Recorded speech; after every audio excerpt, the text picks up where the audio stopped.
Good morning, good morning. कुछ technical दिक्कत हो जाती है इसलिए। चलिए, तो शुरू करते हैं।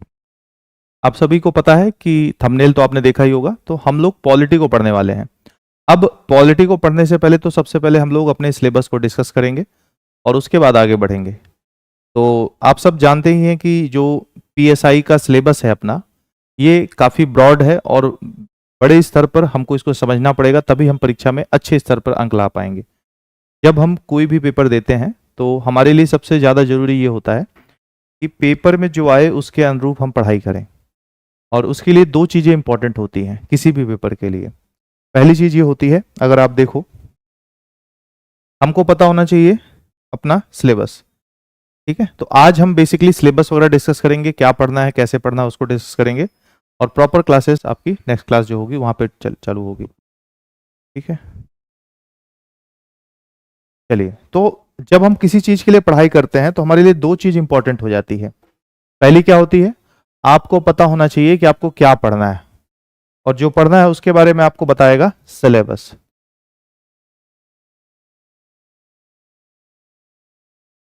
ठीक है, जो भी आपको पढ़ना है उसके बारे में आपको जानकारी मिलेगी कहाँ से? सिलेबस से मिलेगी। ठीक है, good morning, good morning, good morning.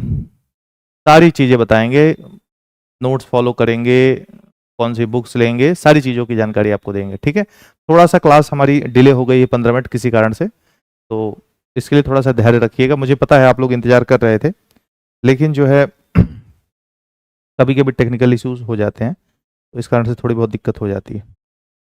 ठीक है, ध्यान रखिएगा। पहले हम लोग इंट्रो दे दें, शायद आवाज़ भी शुरू में नहीं आ रही थी। तो मेरा नाम है अभिषेक त्रिपाठी और मैं आप लोग को यहाँ पे पॉलिटी पढ़ाऊंगा। तो पहले मैं सिलेबस डिस्कस करूंगा आप लोग के साथ। सिलेबस अगर डिस्कस हो जाएगा तो उसके बाद हम और भी चर्चाएं करेंगे, क्या पढ़ना है, कैसे पढ़ना है, कौन सी चीज़ें हैं, नोट्स के साथ आप क्या फॉलो करते हैं, उन सारी चीज़ों पे हम डिस्कस करेंगे। ठीक है, तो अभी थोड़ा सा क्लास को कंटिन्यू करते हैं, फिर इन सारी चीज़ों को देखेंगे। तो जैसे आप देखिए, एक कोई भी आप टॉपर्स के इंटरव्यू देखिए, या जिन्होंने परीक्षाएं पास की हैं, अलग अलग परीक्षा जो भी पास किए होंगे, आपके संपर्क में कोई ना कोई होगा, तो वहां पे अगर आप देखोगे तो कुछ चीज़ें आपको कॉमन मिलेगी। क्या मिलेगी? सबसे बड़ी बात यह होती है कि परीक्षा में जो आया उसके अनुरूप उन्होंने पढ़ाई की। तो उसमें सबसे पहले आप देखोगे, जो भी टॉपर्स रहते हैं या जो भी लोग रहते हैं जो सफल हुए हैं, वो बोलेंगे कि सबसे पहले आप क्या करो कि पूरे सिलेबस को फॉलो करो। किसको फॉलो करो? सिलेबस को फॉलो करो। लेकिन जब हम सिलेबस फॉलो करते हैं, जैसे सिलेबस में आप लिखा है, अगर आप देखोगे हमारे सिलेबस में शुरू में ही लिखा है कि 1919 का भारत शासन अधिनियम ना, गवर्नमेंट ऑफ इंडिया एक्ट 1990। अब इतना लिखा है, ठीक है, या फिर रखा है कॉन्स्टिट्यूशनल डेवलपमेंट, संवैधानिक विकास। तो संवैधानिक विकास को अगर हम फॉलो कर ले तो हम देखेंगे कि कहां से कितने प्रश्न आए। तो दो चीजें महत्वपूर्ण होती है, ये दोनों चीजें आपके पास होनी चाहिए पहले, तैयारी करने से पहले।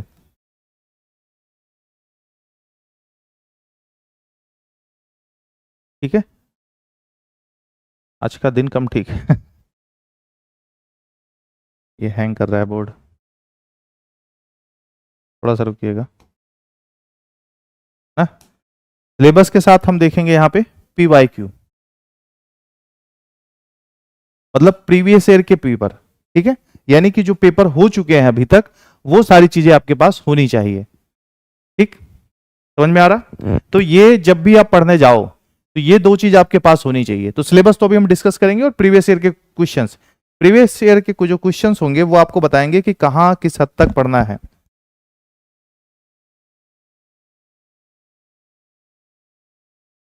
प्रीवियस ईयर के क्वेश्चंस जो है आपको बताएंगे कि कहाँ और किस हद तक पढ़ना है। तो सबसे पहले आप लोग एकाग्रता के साथ पहले हम लोग सिलेबस डिस्कस करेंगे, और सिलेबस को देखिएगा, उसके बाद हम लोग पॉलिटी में धीमे से कदम रखेंगे और जो जो चीजें पढ़ना है हमको देखना है। ठीक है, चलिए सिलेबस एक बार देख लेते हैं हम लोग। देखिए, सिलेबस में आप सब पढ़ोगे जैसे, तो पॉलिटी का जो सिलेबस है ना, पॉलिटी का जो सिलेबस है,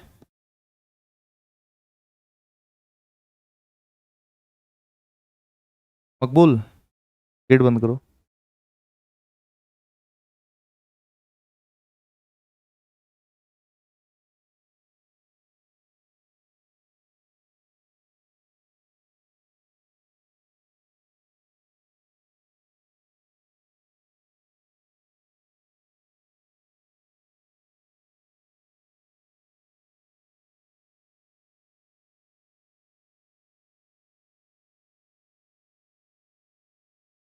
सवारी ठीक, चलो सॉरी थोड़ा सा आज कुछ ज़्यादा डिस्टर्ब हो रहा है ना, कभी कभी हो जाता है। तो हम लोग पहले सिलेबस डिस्कस कर लेते हैं। सिलेबस में क्या क्या हमको पढ़ना है। देखो स्पष्ट रूप से सिलेबस में जो कुछ बातें लिखी हैं, पहले ये लिखा है आपका कि constitutional development and Indian constitution, ठीक है, constitutional development and Indian constitution. अब constitutional development and Indian constitution में आप देखोगे तो हमको क्या पढ़ना है। पहले जैसे आप देखोगे 1919 का अधिनियम, भारत शासन अधिनियम,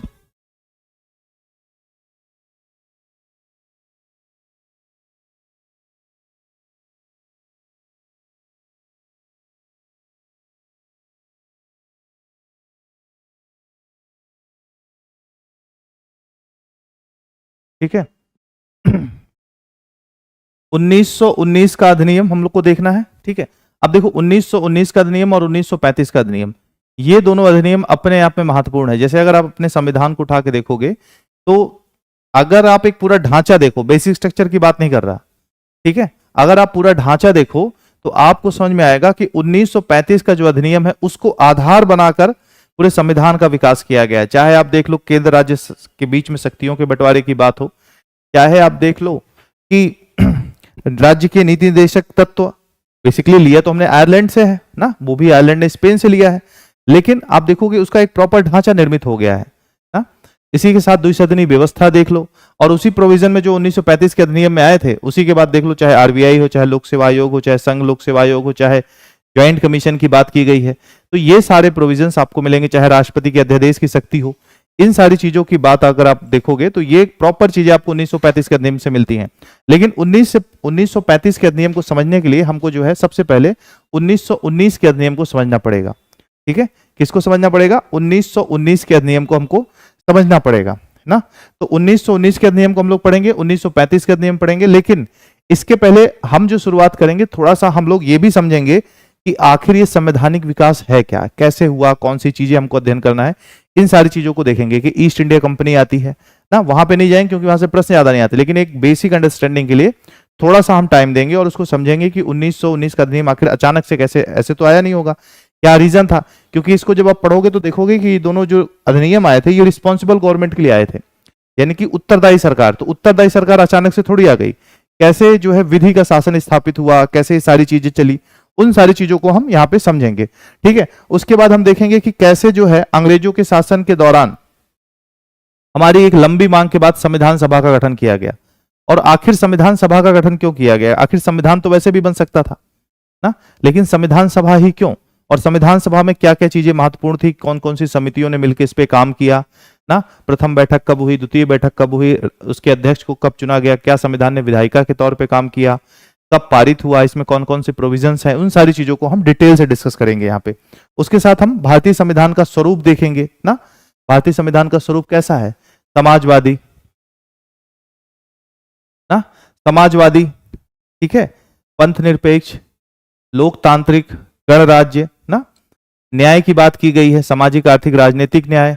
उसके साथ आप देखोगे समानता की बात की गई है ना, प्रतिष्ठा एवं अवसर की समानता, स्वतंत्रता की बात की गई है, विचार अभिव्यक्ति, धर्म, विश्वास आदि उपासना की स्वतंत्रता की बात की गई है।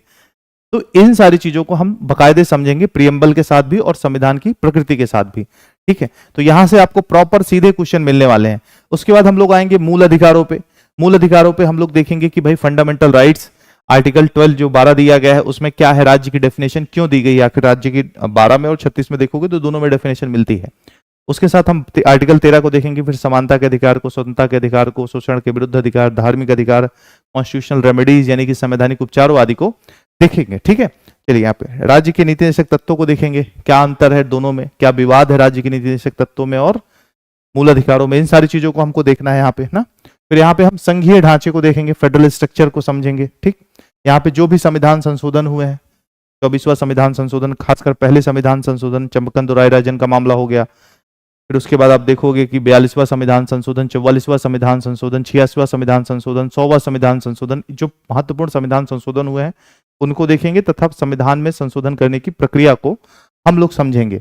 इमरजेंसी प्रोविजंस को देखेंगे, जो हमारा संघीय ढांचा होते हुए भी हमारे संविधान की प्रकृति को कैसे कर देता है, एकात्मक कर देता है।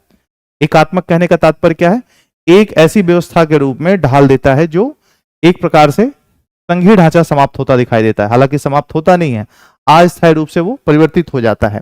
ठीक है, फिर PIL देखेंगे क्या है, बेसिकली पब्लिक इंटरेस्ट लिटिगेशन, जनहित याचिका। सिलेबस देखिए आप लोग, सिलेबस मैं इसलिए समझा रहा हूं ताकि आपके दिमाग में कुछ चीजें रुकी रहे, और साथ के साथ आपकी जो नोटबुक आप नोट्स बनाओगे ये तो आपको अपलोड हो जाएगा भी ऐप पे, तो मिल जाएगा, लेकिन आपको ये सिलेबस लिखा होना चाहिए आपकी कॉपी पे आगे। ठीक है, उसके साथ हम जुडिशियल रिव्यू को देखेंगे, न्यायिक पुनरावलोकन क्यों महत्वपूर्ण है भारतीय व्यवस्था में। हमने लिया तो संविधान कहां से, ब्रिटेन से लिया, पार्लियामेंट्री सिस्टम यानी विधि का शासन ब्रिटेन से लिया, संसदीय व्यवस्था ब्रिटेन से ली, लेकिन ब्रिटेन में न्यायिक पुनरावलोकन की, जुडिशियल रिव्यू की व्यवस्था नहीं है। हमने इसको अमेरिका से क्यों लिया, और फिर क्या है इन सारी चीजों को, क्या ये दोनों एक दूसरे के साथ जुड़े हैं, इन सारी चीजों को समझेंगे। ठीक है, ये तो आपका कॉन्स्टिट्यूशनल डेवलपमेंट था। अब हम Indian political system and governance को समझेंगे। ठीक है, तो गवर्नेंस और गवर्नमेंट क्या अंतर है इसको समझेंगे। पॉलिटिकल सिस्टम, अभी देखो, अभी मैं थोड़ा सा पढ़ा, जैसे क्लास आगे जाएगी तो कुछ बेसिक चीजें बताऊंगा कि पॉलिटिकल सिस्टम की अगर हम बात करें ना, पॉलिटिकल सिस्टम की अगर हम बात करें तो क्या स्टेट एंड पॉलिटिकल सिस्टम में अंतर है।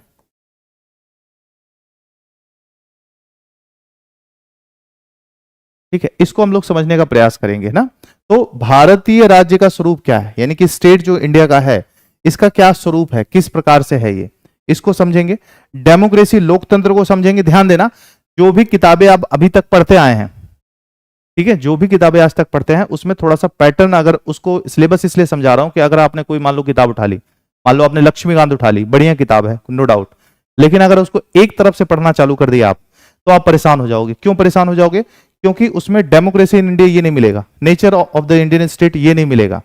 इसीलिए मैं सिलेबस को पहले दिन समझा रहा हूं ताकि पढ़ाते समय उसमें ज्यादा डिस्टर्ब ना हो। ठीक है, विपिन जी बोल रहे हैं कि आज पहले ही दिन सर लेट हो गए। हाँ, लेट नहीं हुआ था एक्चुअली, मैं टाइम से आधे घंटे पहले ही आ गया था, बट कुछ टेक्निकल दिक्कत थी, शायद हमारे जो ऑपरेटर हैं जो यहाँ पे क्लास वगैरह लगाते हैं उनका एक्सीडेंट हो गया था, इसी कारण से शायद, ऐसा ही मुझे पता लगा अभी, तो फिर उसमें ऐसी चीज़ों में जल्दी नहीं कर सकते। यहाँ पे आएगा, यहाँ पे फिर राज्यों का पुनर्गठन हम देखेंगे ना, रिकॉग्निशन ऑफ स्टेट। अब राज्यों का पुनर्गठन कैसे हुआ, पहले आप देखोगे कि बड़ी बड़ी प्रेसिडेंसी हुआ करती थी, जैसे आप देखोगे मद्रास प्रेसिडेंसी होती थी, तो मद्रास में अभी वर्तमान में अगर आप देखो तो जो आंध्र प्रदेश है वो भी आता था, आप देखोगे कि तेलंगाना वो भी आता था, तमिलनाडु था ही, उसके साथ आप देखो बंबई था, बंबई का मतलब वो आज का शहर बंबई नहीं, उसमें मद्रास और महाराष्ट्र और गुजरात ये भी आते थे, बंगाल, तो बंगाल में तो एक समय के लिए उड़ीसा, बिहार और झारखंड ये सब आते थे, बाद में अलग किया गया। तो ऐसे जो है आप देखोगे कि राज्यों का पुनर्गठन कैसे हुआ, तो राज्यों में फिर भाषा के आधार पर मांग उठी, पुट्टी श्री रामलू ने भाषा के आधार पर मांग की। अच्छा, भाषा के आधार पर इतनी स्ट्रांग जो डिमांड थी उसके पीछे रीजन ये था कि संविधान निर्माताओं ने, या संविधान जब हम गुलाम हुआ करते थे, अंग्रेजों का शासन हुआ करता था, उस समय भी भाषा के आधार पर राज्यों की गठन बात हुई थी। तो आप देखोगे मद्रास में क्या था, एक तेलुगु भाषा बोलते हैं, एक तमिल बोलते हैं, तो अब तेलुगु वाले जो आप मूवी देखते हैं ना साउथ की, अल्लू अर्जुन और ये सब की, तो ये तेलुगु है, उधर तमिल है, तो उन्होंने बोला कि तेलुगु आधार पर तेलुगु देशम की मांग उठने लगी, मतलब तेलुगु देश की, तो फिर उस आधार पर फिर बाद में पुट्टी श्री रामलू ने अनशन कर दिया, तो उनकी मृत्यु होने के बाद आनंद फानन में गठन करना पड़ा, और जब गठन कर दिए तो और राज्यों की मांग उठने लगी। जैसे आप देखोगे राजस्थान ना, हरियाणा, ये सब हिंदी भाषी राज्य हैं, तो पंजाब में हरियाणा और उसके बाद जो है हिमाचल प्रदेश भी एक में था उस समय, तो फिर मांग उठने लगी पंजाबी राज्य और हिंदी राज्य की, गुजरात में उधर गुजराती और मराठी राज्य की मांग उठने लगी। इसी प्रकार से देखोगे तो बहुत से राज्यों का फिर पुनर्गठन करना पड़ा ना, 1955 के मतलब उन्होंने रिपोर्ट दी और उसके बाद जो है उसका पुनर्गठन राज्यों का किया गया। ठीक है, चलिए यहाँ पे देखिएगा गठबंधन की सरकारें, सामान्य तौर पे आप जब पॉलिटी पढ़ते हो, ध्यान देना, मैं इसलिए सिलेबस समझा रहा हूं क्योंकि बाद में जब हम पढ़ेंगे तो उसमें इसी के अकॉर्डिंग पढ़ेंगे, और आपको भी यही पढ़ना है। अगर आप खुद से भी मान लिख के पढ़ रहे हैं, अब पता लगा आपने, मैं पढ़ा कुछ और रहा हूं, आप कोई और किताब फॉलो कर रहे हो और वहां से कोई दूसरा टॉपिक आपने पढ़ लिया, और पढ़ने के बाद बोलो सर ये वाला नहीं पढ़ा रहे, ये आपने छोड़ दिया, इसको भी हमको पढ़ना है, तो आपकी जिज्ञासा नहीं पूरी की जाएगी, आपको इस लायक बनाया जाएगा ताकि आप पेपर बहुत आराम से निकालो। और पॉलिटी के लिए निश्चिंत रहिएगा, बिल्कुल निश्चिंत रहिएगा, पॉलिटी से आपके सबसे कम सवाल गलत होंगे, ऐसा तो नहीं कहूंगा पूरे सही होंगे, क्योंकि कितना भी पढ़ा दो 2-4 गलती आपसे ह्यूमन एरर हो ही जाता है, ए का बी पता होते हुए भी टिक हो जाता है, लेकिन हाँ आप 99% सवाल सही करके आओगे, 1-8% तो ह्यूमन एरर होता है, बिल्कुल जो है पूरी तरह से आप निश्चिंत होकर जाइएगा।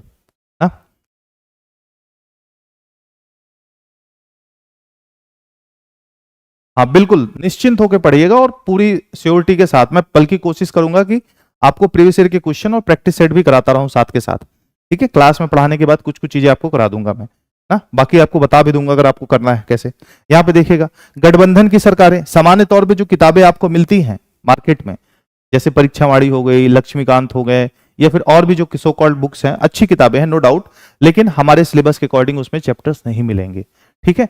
तो ये देखिए, गठबंधन सरकार सामान्य तौर पे कहां पढ़ते हैं, किसी भी किताब में देखोगे इस तरह के चैप्टर हैं। पॉलिटिकल पार्टीज, पॉलिटिकल पार्टीज जैसे लक्ष्मीकांत में आपको मिल जाएगा, लेकिन अब उसके लिए क्या है कि वो यूपीएससी के लिए लिखी गई किताब है, और हमारा जो नेचर है परीक्षा का वो यूपीएससी वाला नहीं है, ठीक है, यूपीएससी वाला नहीं है। तो यहाँ पे इसको ध्यान दीजिएगा, पॉलिटिकल पार्टीज हो गए ना। अब यहाँ पे नेशनल इंटीग्रेशन, राष्ट्रीय एकता, एकीकरण, तो इन सारे चैप्टर्स को आपको थोड़ा सा अलग पढ़ना है, नहीं तो जैसे अन्य बच्चे पढ़ते रहते हैं या फिर अलग तरीके से, तो फिर वो आप देखोगे कि आप पढ़ तो अच्छा जा रहे हो, जो क्वेश्चन पढ़े वो अच्छे से कर भी पा रहे हो, लेकिन कोई कोई क्वेश्चन आपकी समझ के ग्रिप से बाहर जा रहा है, तो वो नहीं होगा, ठीक है। उसी के बाद आप देखो कि हमको यूनियन एंड स्टेट्स के इंस्टीट्यूशन पढ़ना है, कुछ नहीं पढ़ना, कार्यपालिका को यहाँ पे पढ़ना है और विधायिका को, एग्जीक्यूटिव एंड लेजिस्लेचर को पढ़ना है, केंद्र की और राज्य की। केंद्र की कार्यपालिका में आप देखोगे क्या है, जो मंत्रिपरिषद और ये सारी प्रधानमंत्री और ये सारी चीजें आ जाएंगी। विधायिका में आप संसदीय व्यवस्था, संसद में जो सिस्टम होता है फॉलो किया जाता है, संसदीय जो वहां पे परंपराएं हैं उसके हिसाब से जो अभियोग लगाना हुआ ना, बहुत सारी चीजें हैं, कौन सा बिल कैसे पास होता है, क्या प्रक्रिया है, प्रथम चरण का वाचन, सेकंड चरण का वाचन, ठीक है, इन सारी चीजों को वहां पे समझेंगे ना। आधे घंटे की बैठक क्या है, 1 घंटे की बैठक क्या है, इन सारी चीजों को नहीं, आरएस का लेवल कम नहीं है, मैं लेवल की बात थोड़ी कर रहा हूं, मैं लेवल की बात नहीं, पैटर्न की बात कर रहा हूं। पैटर्न अलग है ना आपका, देखोगे कि पैटर्न जो है एक प्रकार से आप देखोगे यूपीएससी लेवल का मतलब यूपीएससी का नेचर अलग है, और यहाँ पे सिलेबस भी आप देखोगे, मैं उस किताब की बात कर रहा हूं जिसे लक्ष्मीकांत में दे रखा है, तो अपना तो पैटर्न होता है ना, जो एग्जाम आप दे रहे हो उसका पूछने का तरीका होता है। लेवल तो सबका ऐसा क्या आपको लगता है कि जैसे बहुत से एग्जाम है वो यूपीएससी कहने के लिए है, ठीक है, लेवल तो सच में कम नहीं है, ये बात तो सही बोली आपने। यहाँ पे देखिएगा, लेकिन उस किताब को जो अपने अनुरूप नहीं है या फिर वैसे अगर आप पढ़ लोगे वो चैप्टर, मैं सावधान कर रहा हूँ, पढ़ने को तो बच्चे पढ़ेंगे और अपने आप से पढ़ना भी चाहिए, ऐसा नहीं है। अगर आप अपने आप से खुद से, मैं पढ़ा रहा हूँ जो चैप्टर जाके खुद नहीं पढ़ रहे, खुद उसके क्वेश्चंस को सॉल्व नहीं कर रहे, तो क्योंकि बनना तो आप ही को है ना, तो मेहनत तो आपको करनी ही पड़ेगी।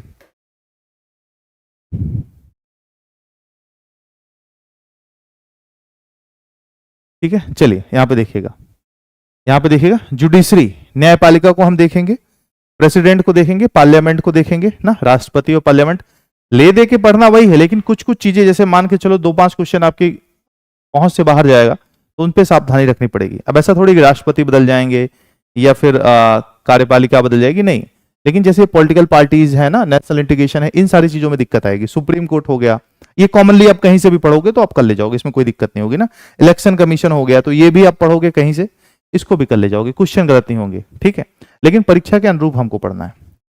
यहाँ पे देखिएगा टीएजी है ना, नियंत्रक एवं महालेखा परीक्षक, ये भी कॉमन है, इसको भी हम लोग देखेंगे क्या व्यवस्था है, कैसे काम करता है। हम लोग कॉन्सेप्ट क्लियर करने पे बहुत ध्यान देंगे ताकि आपके दिमाग में उलझन ना रहे, फैक्ट तो कहीं से भी आप पढ़ लोगे, ठीक है, कैसे काम करता है, क्या बात रही है। प्लानिंग कमीशन को देखेंगे ना, प्लानिंग कमीशन के साथ थोड़ा सा नीति आयोग को भी देखेंगे, ठीक है, ये भी जानना, क्योंकि सिलेबस में भले दिया है लेकिन उसी के साथ कनेक्टेड है, तो प्लानिंग कमीशन और नीति आयोग दोनों को हमको देखना है, ठीक है। नेशनल डेवलपमेंट काउंसिल, राष्ट्रीय विकास परिषद, ठीक है, यहाँ पे देखिएगा सीवीसी को देखेंगे, सेंट्रल विजिलेंस कमीशन को, केंद्रीय सतर्कता आयोग, क्यों इसकी जरूरत ही पड़ी, क्यों ना। सीआईसी को देखेंगे, केंद्रीय सूचना आयोग देखेंगे, ठीक है ना। सूचना आयोग के साथ साथ हम लोग देखेंगे कुछ कुछ राइट टू इंफॉर्मेशन ना, राइट टू इंफॉर्मेशन को हम देखेंगे क्या जरूरत है, सूचना के अधिकार वगैरह किसी के साथ जोड़ के देखेंगे। यहाँ पे देखिएगा लोकपाल को देखेंगे, ठीक है, लोकपाल की क्या वैल्यू है, क्या महत्व है आपके, ये पॉलिटी ऐसा है ना कि आपके व्यवहारिक जीवन से भी समझ में आएगा, बहुत सारी चीजें होंगी। जैसे मैं एक बार मैं क्लास में आरटीआई पढ़ाया था, यूपीपीसीएस की क्लास थी, आरटीआई पढ़ाया था उसमें गवर्नेंस में, तो उसमें पता लगा कि अगले दिन जो है बच्चे करीब 20-25 बच्चों ने कुछ दिन में आरटीआई फाइल कर दिया था अपने गांव के प्रधान पर ही, ठीक है, वो 10 रुपए लगना है इन्फॉर्मेशन, तो आपको पता लगेगा कि ये व्यवहारिक जीवन से भी आपके जुड़ा है, आपको एक जागरूक नागरिक के रूप में भी ये आगे बनाएगा, बढ़ाएगा ना। राष्ट्रीय मानवाधिकार आयोग, ह्यूमन राइट्स कमीशन, ये तो पता होना ही चाहिए ना, कोई भी जो है मनमाना आचरण नहीं कर सकता, पुलिस आप पे कार्रवाई नहीं कर सकती।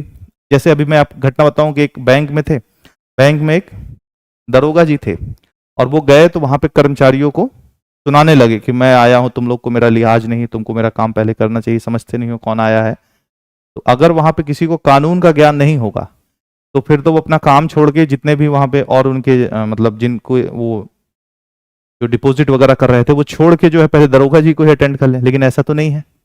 ठीक है, वो सब आदमी अपना काम छोड़ के आया नागरिक के तौर पे ना, तो वो तो उनके पास अथॉरिटी भी नहीं है, वो तो उनके तहत बैंक आएगा भी नहीं। तो यही चीजें होती हैं कि आपको पता होना चाहिए कि आपके अधिकार क्या है। ठीक है, और आप लोग भी दूसरे के अधिकारों का हनन ना करें, कल को बन जाए तो सरकारी पद पे जा रहे हैं।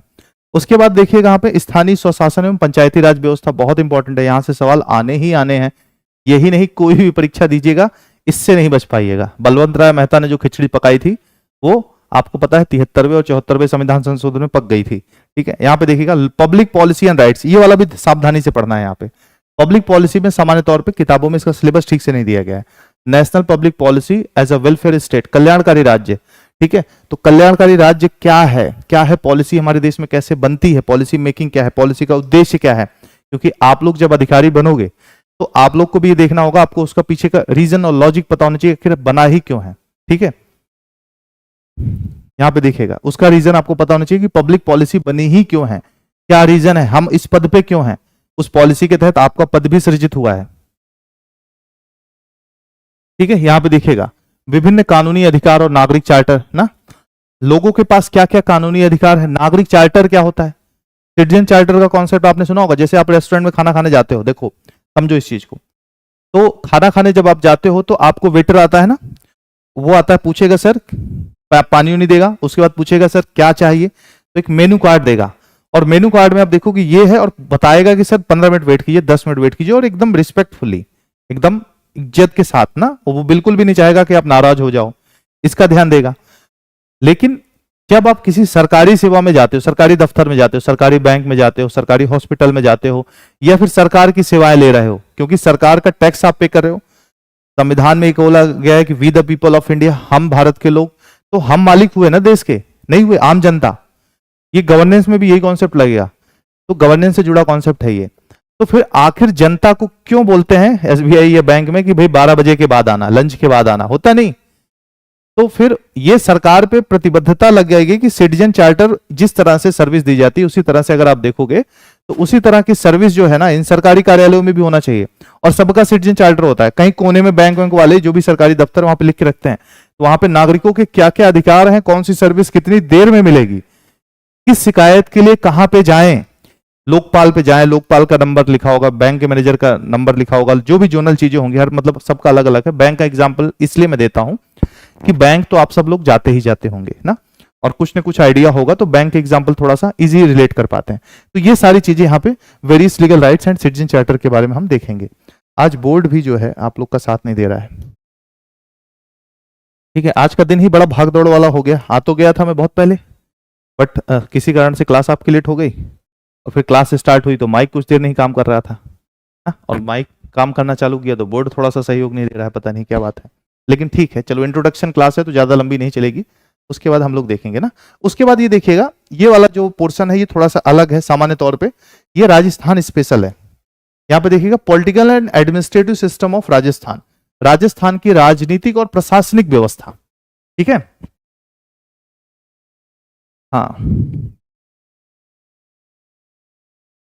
बैंक, आप देखिएगा कि राजस्थान की राजनीतिक और प्रशासनिक व्यवस्था, ये वाला थोड़ा सा आपको विशेष करके ध्यान देना होगा। जैसे आप लोग विभिन्न परीक्षाएं देते आते रहे होंगे, तो अभी तक भारतीय सिस्टम को पढ़ते रहे होंगे और जरूरी भी है, लेकिन इसमें जो इस चीज का महत्व है ये थोड़ा सा ध्यान दीजिएगा। सिलेबस अलग है, बच्चे यहां पे गलती कर देते हैं। गवर्नर, अब ये राज्यपाल जो आपने पढ़ा, सामान्य तौर पर राज्यपाल आप जो पढ़ते हो वो स्टेट के गवर्नर के बारे में पढ़ते हो कि यूपी, एमपी, छत्तीसगढ़ सब जगह लागू होता है। यहां पे राजस्थान का क्या सिस्टम है, वहां पे शक्तियां और वो विशेष चीजें, थोड़ा सा इतिहास वगैरह क्या रहा है, कौन कौन रहा है, उन सारी चीजों के बारे में फैक्चुअल चीजें पूछी जाती हैं, उनके बारे में हम देखेंगे। ठीक है, चीफ मिनिस्टर्स के बारे में देखेंगे, उनके पद के बारे में क्या क्या उन्होंने किए या फिर क्या प्रोविजन है, वो सारी चीजें। ये राजस्थान स्पेशल है प्रकार से आप देखिएगा। फिर यहाँ पे देखिएगा विधानसभा, राजस्थान की विधानसभा के बारे में हम देखेंगे कैसे काम करता है। हाई कोर्ट हमको पढ़ना है, ध्यान दीजिएगा, जैसे वहां पे न्यायपालिका लिखा था सिलेबस में, आप देखिए ध्यान से, जब हम यहां पे देख रहे थे यहाँ पे सुप्रीम कोर्ट है। ठीक है, सुप्रीम कोर्ट है, प्रेसिडेंट है, राज्यपाल नहीं है, देखा है नहीं सिलेबस। अगर आप गवर्नर्स पढ़ रहे हो अदर स्टेट के, पढ़ो, अच्छी बात है, मतलब पढ़ना भी पड़ेगा, वो तो राजस्थान का पढ़ना ही है, लेकिन यहाँ पे राजस्थान स्पेशल इसीलिए जोड़ा ही गया है। ये यहाँ पे state assembly and high court of Rajasthan, ये हमको अलग से पढ़ना है। और जब ये पढ़ना होगा तो नजरिया थोड़ा सा दूर हो जाएगा, अलग हो जाएगा, क्योंकि प्रश्न जो बनेंगे हो सकता है यहां से जब बने तो आपसे गलत हो जाए। जैसे आपको पता है पंचायती राज सिस्टम, आप देखोगे बहुत सारी चीजें होती हैं, जैसे कि पंचायती राज सिस्टम या फिर जो स्थानीय नगरीय स्वशासन होता है, वो उसमें आप देखोगे कि 29 विषय दिए हैं पंचायतों में, 18 नगरीय क्षेत्रों में। उनमें से सारे विषय सब जगह लागू नहीं है। जैसे यूपी का पंचायती राज सिस्टम देखोगे तो वो जो लागू हुआ था वो पहले 1947-48 के आसपास ही व्यवस्था वहां पे कर दी गई थी, बलवंत राय मेहता कमेटी के हिसाब से वहां परिवर्तन कर दिए गए। तो वो थोड़ा सा हर जगह का जो स्थानीय शासन व्यवस्था होती है राज्य सरकारों के हाथ में होती है, तो वो अपने हिसाब से करते हैं। तो वो जब उस लेवल पे पढ़ोगे तो काफी बड़ा अंतर आपको दिखाई देगा। राजस्थान पब्लिक सर्विस कमीशन के बारे में पढ़ना है, ऑफकोर्स पढ़ना है, इसके बारे में नहीं जानोगे तो किसके बारे में जानोगे, आरपीएससी के बारे में, ठीक है। डिस्ट्रिक्ट एडमिनिस्ट्रेशन के बारे में थोड़ा सा राजस्थान के आपको थोड़ा सा विशेष ध्यान देना है। ये सब काफी लंबा टाइम नहीं लेगा, लेकिन ये है कि इसको थोड़ा सा हम लोग अलग तरीके से पढ़ेंगे ताकि आपको दिक्कत ना आए। स्टेट ह्यूमन राइट कमीशन, देखो ह्यूमन राइट कमीशन के बारे में तो हमने पढ़ लिया, राज्य में क्या व्यवस्थाएं हैं, खासकर राजस्थान में कैसे इसका चलन है, क्या पद है, कौन नियुक्त हुआ, ये सारे क्वेश्चन भी फैक्चुअल पूछ लिए जाते हैं कई बार। चलिए लोकायुक्त, अब ये लोकायुक्त लोकपाल केंद्रीय व्यवस्था है, राज्य स्तर पर लोकायुक्त होता है, ठीक है। तो राजस्थान में क्या व्यवस्था है, कैसे रहा, क्या लोकपाल अधिनियम आया उसके पहले भी व्यवस्था थी या लोकपाल अधिनियम के बाद ये व्यवस्था हुई ना, क्या क्या प्रोसीजर है, कैसे आप एप्लीकेशन फाइल कर सकते हो, क्या दिक्कतें हैं ना, इन सारी चीजों को हम लोग यहाँ पे देखेंगे। उसके बाद स्टेट इलेक्शन कमीशन, ठीक है। तो राज्य में जो पंचायती व्यवस्था के चुनाव होते हैं ना, जो राज्य में स्थानीय नगर पालिका, नगर निगम, नगर पंचायत, इनके चुनाव होते हैं, इनके बारे में, ठीक है, यही तो काम है इसका कराना। तो हम राज्य निर्वाचन आयोग को देखेंगे। स्टेट इन्फॉर्मेशन कमीशन ना, जैसे हमने सेंट्रल इन्फॉर्मेशन कमीशन देखा था वैसे स्टेट में भी है। और आरटीआई जो हमने पढ़ेंगे, तो आरटीआई आप कैसे दायर कर रहे हैं उसी से संबंधित है कि राज्य के संबंध में इंफॉर्मेशन कैसे लेंगे। उसके बाद अंतिम में है कि public policy, legal rights and citizen charter, ये राजस्थान के बारे में, वो केंद्र के बारे में था, ठीक है। ये राजस्थान स्पेशल है कि राजस्थान की पब्लिक पॉलिसी क्या है ना, लोक नीति क्या है, कानून अधिकार और नागरिक चार्टर क्या है, उसके बारे में हम लोग देखेंगे। तो सिलेबस इसीलिए मैंने प्लॉट से बड़े आराम से समझाया ताकि आपके दिमाग में रहे, और इसको नोट डाउन कर लीजिएगा सिलेबस, ठीक है। वैसे भी सिलेबस मुझे लगता है आप सबके पास होगा, और इस पेपर में आपके लिए ये बहुत इंपॉर्टेंट हो जाता है, ठीक है। चलो, तो सिलेबस हमने देख लिया, अब सिलेबस के साथ आगे बढ़ते हैं, ठीक है। जैसा कि हमने देखा कि शुरू में हमको क्या पढ़ना है, भारत शासन अधिनियम 1919 और भारत शासन अधिनियम 1935। इसमें से मैं जानना चाहूंगा क्लास में जो भी बच्चे हैं उनमें से क्या ऐसे भी कुछ बच्चे हैं जिन्होंने पॉलिटी अभी बिल्कुल नहीं पढ़ी है, मतलब राज्य व्यवस्था बिल्कुल भी नहीं पढ़ी है, कैसे बच्चे हैं?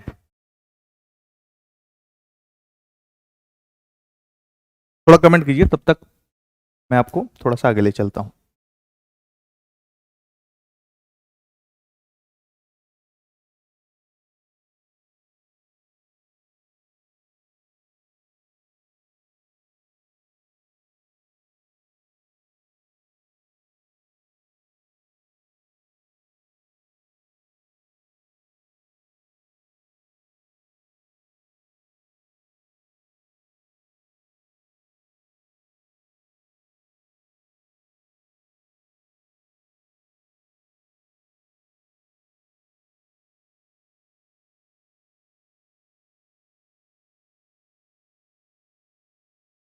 जी पढ़ी है 11th-12th में। अच्छा सर, ये क्लास ओनली प्री के लिए है? प्री के लिए है, प्री के लिए है सर जी, मैंने पहले कभी नहीं पढ़ा है पॉलिटिकल साइंस। ओके ओके, कुछ कुछ याद है। हाँ, मैं इसलिए बोल रहा हूँ क्योंकि दरअसल क्या होता है कि हर प्रकार के बच्चे होते हैं क्लास में ना, और कई बार जैसे मैं पढ़ाता हूँ तो अनुभव मेरा है कि कुछ बच्चे कहीं ना कहीं पढ़े रहते हैं, तो वो आगे आगे चलते रहते हैं ना, हाँ आगे आगे चलते रहते हैं, और वो एडवांस चीजें, क्वेश्चन ऐसे लेवल का पूछेंगे कि जैसे क्वेश्चन की कोई मनाही नहीं। मैं आपका सेशन डेली डाउट का ले ही लूंगा, इसमें डाउट सेशन के लिए कोई दिक्कत नहीं, जितनी भी जिज्ञासा है सारी शांत की जाएंगी। लेकिन जिज्ञासाएं सिलेबस से होनी चाहिए। अब जैसे अब हम पढ़ा रहे हैं तो वो 1935 में ऐसा पॉइंट पूछेंगे तो क्लास को डाइवर्ट कर देते हैं पूरी तरह से। तो बेसिक हम इसीलिए मैं पहले बता दे रहा हूँ कि बच्चों को, दोनों तरह के बच्चों को, सारी आपके एडवांस लेवल की भी जिज्ञासाएं जो भी हैं पूछिएगा, कोई दिक्कत नहीं। लेकिन जब हम क्लास पढ़ा रहे हो तो क्लास में पढ़ाते के समय या तो क्लास के स्टार्टिंग में ही कोई आप पूछ लीजिएगा डाउट, ठीक है, या तो क्लास के अंत में 5-10 मिनट देंगे उसमें पूछ लीजिएगा। क्लास के दौरान सिर्फ वही डाउट पूछेगा जो टॉपिक हम पढ़ा रहे हैं, ठीक है। बाकी कहीं से कुछ भी पूछना है क्लास के अंतिम में पूछ लीजिए, कोई दिक्कत नहीं है, ठीक है। इससे ताकि अपनी क्लास का फ्लो बना रहे, और बहुत से बच्चे इसमें रिकॉर्डिंग देखेंगे। 90% बच्चे रिकॉर्डिंग ही देखते हैं, टाइम पे लाइव नहीं देख पाते। तो उनकी सुविधा के लिए, क्योंकि जैसे मैं क्लास में आपसे बात कर रहा हूं, अचानक से मैंने जो है, मैं पढ़ा रहा हूं भारतीय राजनीतिक व्यवस्था में प्रधानमंत्री को। अब प्रधानमंत्री को पढ़ाते पढ़ाते किसी ने पूछ लिया कि अमेरिका के राष्ट्रपति के चुनाव के बारे में बताइए, तो फिर तो वो फ्लो ही बिगड़ जाएगा ना। फिर उसको भी लगेगा कि हम ट्रंप की बात कर रहे हैं, मेलोनी की बात कर रहे हैं, ठीक है, बाइडेन की बात कर रहे हैं, तो वो थोड़ा सा फ्लो बिगाड़ेगा। तो धैर्य रखिएगा, कहीं भी पढ़े हो ना पढ़े हो, एकदम जीरो से स्टार्ट करेंगे। सबसे लिए जीरो से इसीलिए मैं बताता हूं, जैसे आप लोग ने ये तो आपने सुना होगा कि कई बार हम बोलते हैं इंडियन कॉन्स्टिट्यूशन, भारतीय संविधान, ठीक है। कई बार हम पॉलिटी उसको बोलते हैं, जैसे आप लक्ष्मीकांत की जो किताब कुछ लोग बोल रहे हैं पढ़े हैं, तो इंडियन पॉलिटी उस पर लिखा है, भारतीय राज व्यवस्था।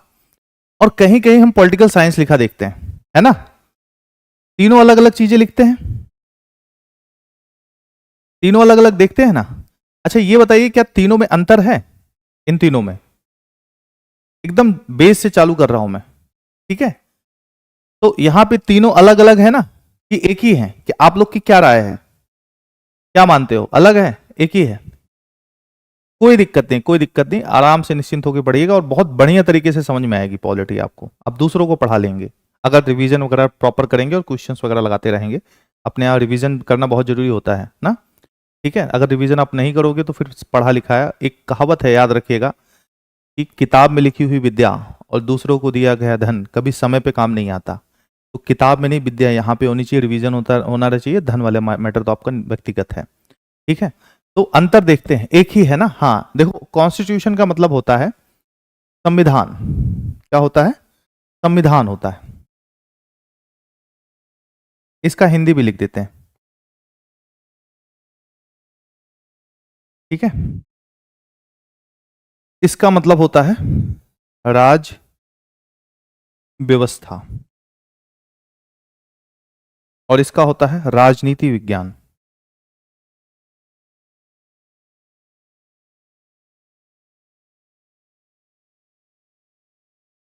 क्या होता है? राजनीति विज्ञान। मैं लिखाऊंगा भी, धैर्य रखिएगा, ऐसा कुछ है नहीं, परेशान मत होइएगा। इसका मतलब क्या होता है? राजनीति विज्ञान। अब देखो अंतर समझ लो, क्योंकि ये बेसिक है, थोड़ा थोड़ा सा आपके दिमाग में डाउट नहीं रहना चाहिए। कुछ लोग एडवांस भी पढ़ के कंफ्यूज रहते हैं। देखो कॉन्स्टिट्यूशन का मतलब होता है एक लिखित पुस्तक, सभी को पता है, एक ऐसी किताब जिसमें देश के बारे में लिखा गया है, ठीक है। देश के बारे में मतलब देश के कानून व्यवस्था में देश का शासन कैसे चलेगा, समझिएगा।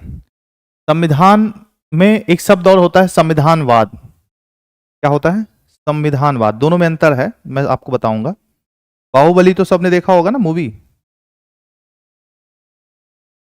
तो ये हो गया। अभी संविधानवाद के बारे में बात डिस्कस करेंगे। तो लिखित पुस्तक की बात हो रही है जिसमें कानून वगैरह लिखी है। कई बार अलिखित भी हो सकता है, जरूरी नहीं कि लिखित ही हो। बहुत बहुत मामलों में ब्रिटेन का, इजराइल का, कनाडा का, सऊदी अरब का आप देखोगे यहाँ पे लिखित कानून नहीं है। तो अलिखित वाला भी कैसे काम करता है, आप लोग के दिमाग में डाउट आता होगा ना, कैसे काम करता है वो भी मैं बता दूंगा, कैसे काम करता है, धैर्य रखिएगा, ठीक है। उसमें भी थोड़ा सा जिज्ञासा रहती है, जिज्ञासाएं भी शांत होंगी। अब होता है राज व्यवस्था, है ना। तो हम जब पढ़ते हैं लक्ष्मीकांत को, या हमारे जब भी पढ़ते हैं तो हम पॉलिटी पढ़ते हैं, कॉन्स्टिट्यूशन नहीं पढ़ते कभी भी, ठीक है। हम क्या पढ़ते हैं? पॉलिटी पढ़ते हैं। पॉलिटी क्या है? ये एक प्रकार सा उसका एप्लीकेशन है, कॉन्स्टिट्यूशन का एप्लीकेशन है, व्यवहारिक ज्ञान को हम पढ़ते हैं। जैसे भाई संविधान में ये लिखा है, क्या लिखा है कि प्रधानमंत्री की नियुक्ति राष्ट्रपति करेगा, है ना, ठीक है। लेकिन प्रधानमंत्री की नियुक्ति राष्ट्रपति तो करेगा, लेकिन कैसे करेगा, क्या क्या सिस्टम है? बहुमत दल का जो नेता होगा वो चुना जाएगा। अच्छा, जैसे अगर आप देख लो कि हमारे संविधान में निर्वाचन आयोग की बात की गई, भारतीय निर्वाचन आयोग की बात की गई ना। अब भारतीय निर्वाचन आयोग में बस कुछ कुछ प्रोविजन लिख दिए गए हैं कि भारतीय निर्वाचन आयोग होगा, देश में चुनाव व्यवस्था आदि को देखेगा, सिंपल सी बात है ना। और वयस्क मताधिकार की बात की गई है, लेकिन चुनाव कैसे कराया जाएगा, क्या क्या चीजें होंगी, ना, नोडल एजेंसी कैसे होंगी, उनको चुनाव चिन्ह कैसे दिए जाएंगे, कैसे कैसे उन पे आचार संहिता लगाई जाएगी, राज्य की व्यवस्था क्या होगी, केंद्र की व्यवस्था क्या होगी, कितने ऑफिसर होंगे, काउंटिंग कैसे की जाएगी ना, कौन सी पार्टी को राष्ट्र स्तर की पार्टी, कौन सी पार्टी को राज्य स्तर की पार्टी दी जाएगी, सब कहाँ लिखा है, कॉन्स्टिट्यूशन नहीं लिखा है। तो इन्हीं सब के लिए तो क्या एक व्यवस्था लाई गई जिसको हम क्या बोलते हैं ना, जन प्रतिनिधित्व अधिनियम। जन प्रतिनिधित्व, मैं समझा रहा हूं, अधिनियम लाया गया ना, दो है ये,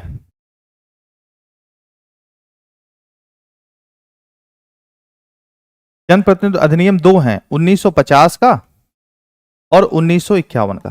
तो ये इसकी एप्लीकेशन हुई, ठीक है। तो यहां पे सारी चीजें पढ़ते हैं, जो चीजें संविधान में नहीं लिखी गई, व्यवहारिक पक्ष क्या होता है, बहुत से केसेस हैं, हम लोग केस भी पढ़ते हैं ना, केशवानंद भारती केस, तो केशवानंद भारती केस संविधान में थोड़ी लिखा गया है, और सुप्रीम कोर्ट के ऊपर है उसकी व्याख्या करने का दायित्व, यानी कि संविधान में क्या लिखा है इसकी व्याख्या करने का दायित्व सुप्रीम कोर्ट पे है। तो यानी कि संविधान सीधा लिख के भी आप नहीं समझ सकते। एग्जाम्पल के तौर पे मैं आपको बताऊं, बेरूबाड़ी केस में प्रस्तावना को बोला गया था कि संविधान का हिस्सा नहीं है, बोला गया था ना, केशवानंद भारती केस में बोल दिया कि संविधान का हिस्सा है। अब बताओ, आप संविधान पढ़ के समझ पाओगे कि क्या हिस्सा है। और मजे की बात क्या है, बेरूबाड़ी केस में आप देखोगे तो उस समय जिन्होंने संविधान बनाया था वो लोग थे, ज्यादातर लोग थे उसमें से, और खुद तो पंडित जवाहरलाल नेहरू खुद प्रधानमंत्री थे। ऐसी स्थिति में अगर आप देखोगे ना, मतलब बेरूबाड़ी केस क्या है, उसका मतलब ये था कि जो बांग्लादेश और भारत और पाकिस्तान का बंटवारा हुआ था, वहां एनक्लेव्स के बंटवारों को था, मैं समझाऊंगा इसको जब बात आएगी।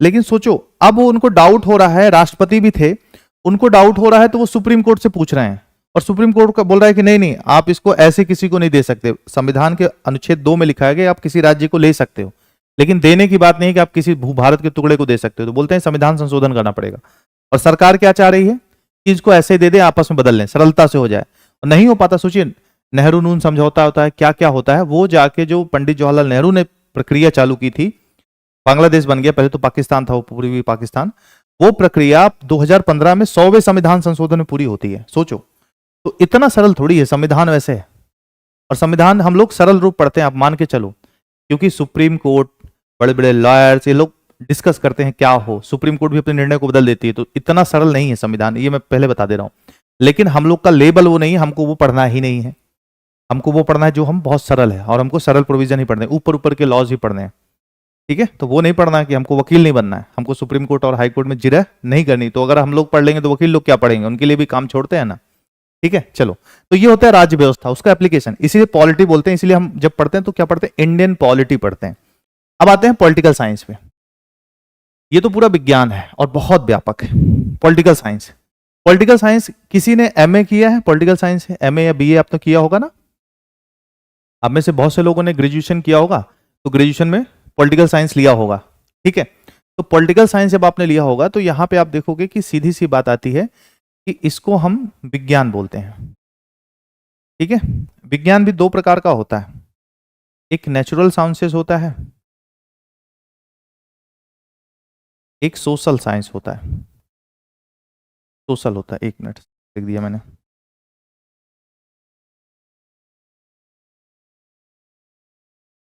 ठीक है, दो प्रकार का होता है ना। तो किसी ने पढ़ा होगा, मैं इसीलिए समझा रहा हूं, कुछ लोगों ने पढ़ा होगा। तो प्रकृति विज्ञान क्या होता है, जैसे प्रकृति विज्ञान है फिजिक्स, केमिस्ट्री, बायो, ये आपका प्राकृतिक विज्ञान है। मतलब जो मॉलिक्यूल यहां पर रिएक्ट करेगा वही अमेरिका में भी रिएक्ट करेगा। जो टेम्परेचर अगर लाना है तो सेम टेम्परेचर सेम प्रेशर पे जो चीज यहाँ पे कंप्रेसर काम करेगा वही एसी फ्रिज वहां पे भी काम करेगा, ठीक है। वहां पे उनके कुछ मतलब क्लियर सिद्धांत होते हैं कि ये टेम्परेचर पे ऐसे बिहेव करेगा, ये मतलब इस प्रेशर पे ये बिहेव करेगा, ठीक है। जो मेडिसिन वहां पे लोगों पे काम करेगी, कोरोना की वैक्सीन यहाँ पे भी काम कर देगी। तो मतलब ठीक है, सार्वभौमिक सिद्धांत, देश काल परिस्थितियों का बहुत प्रभाव नहीं पड़ता।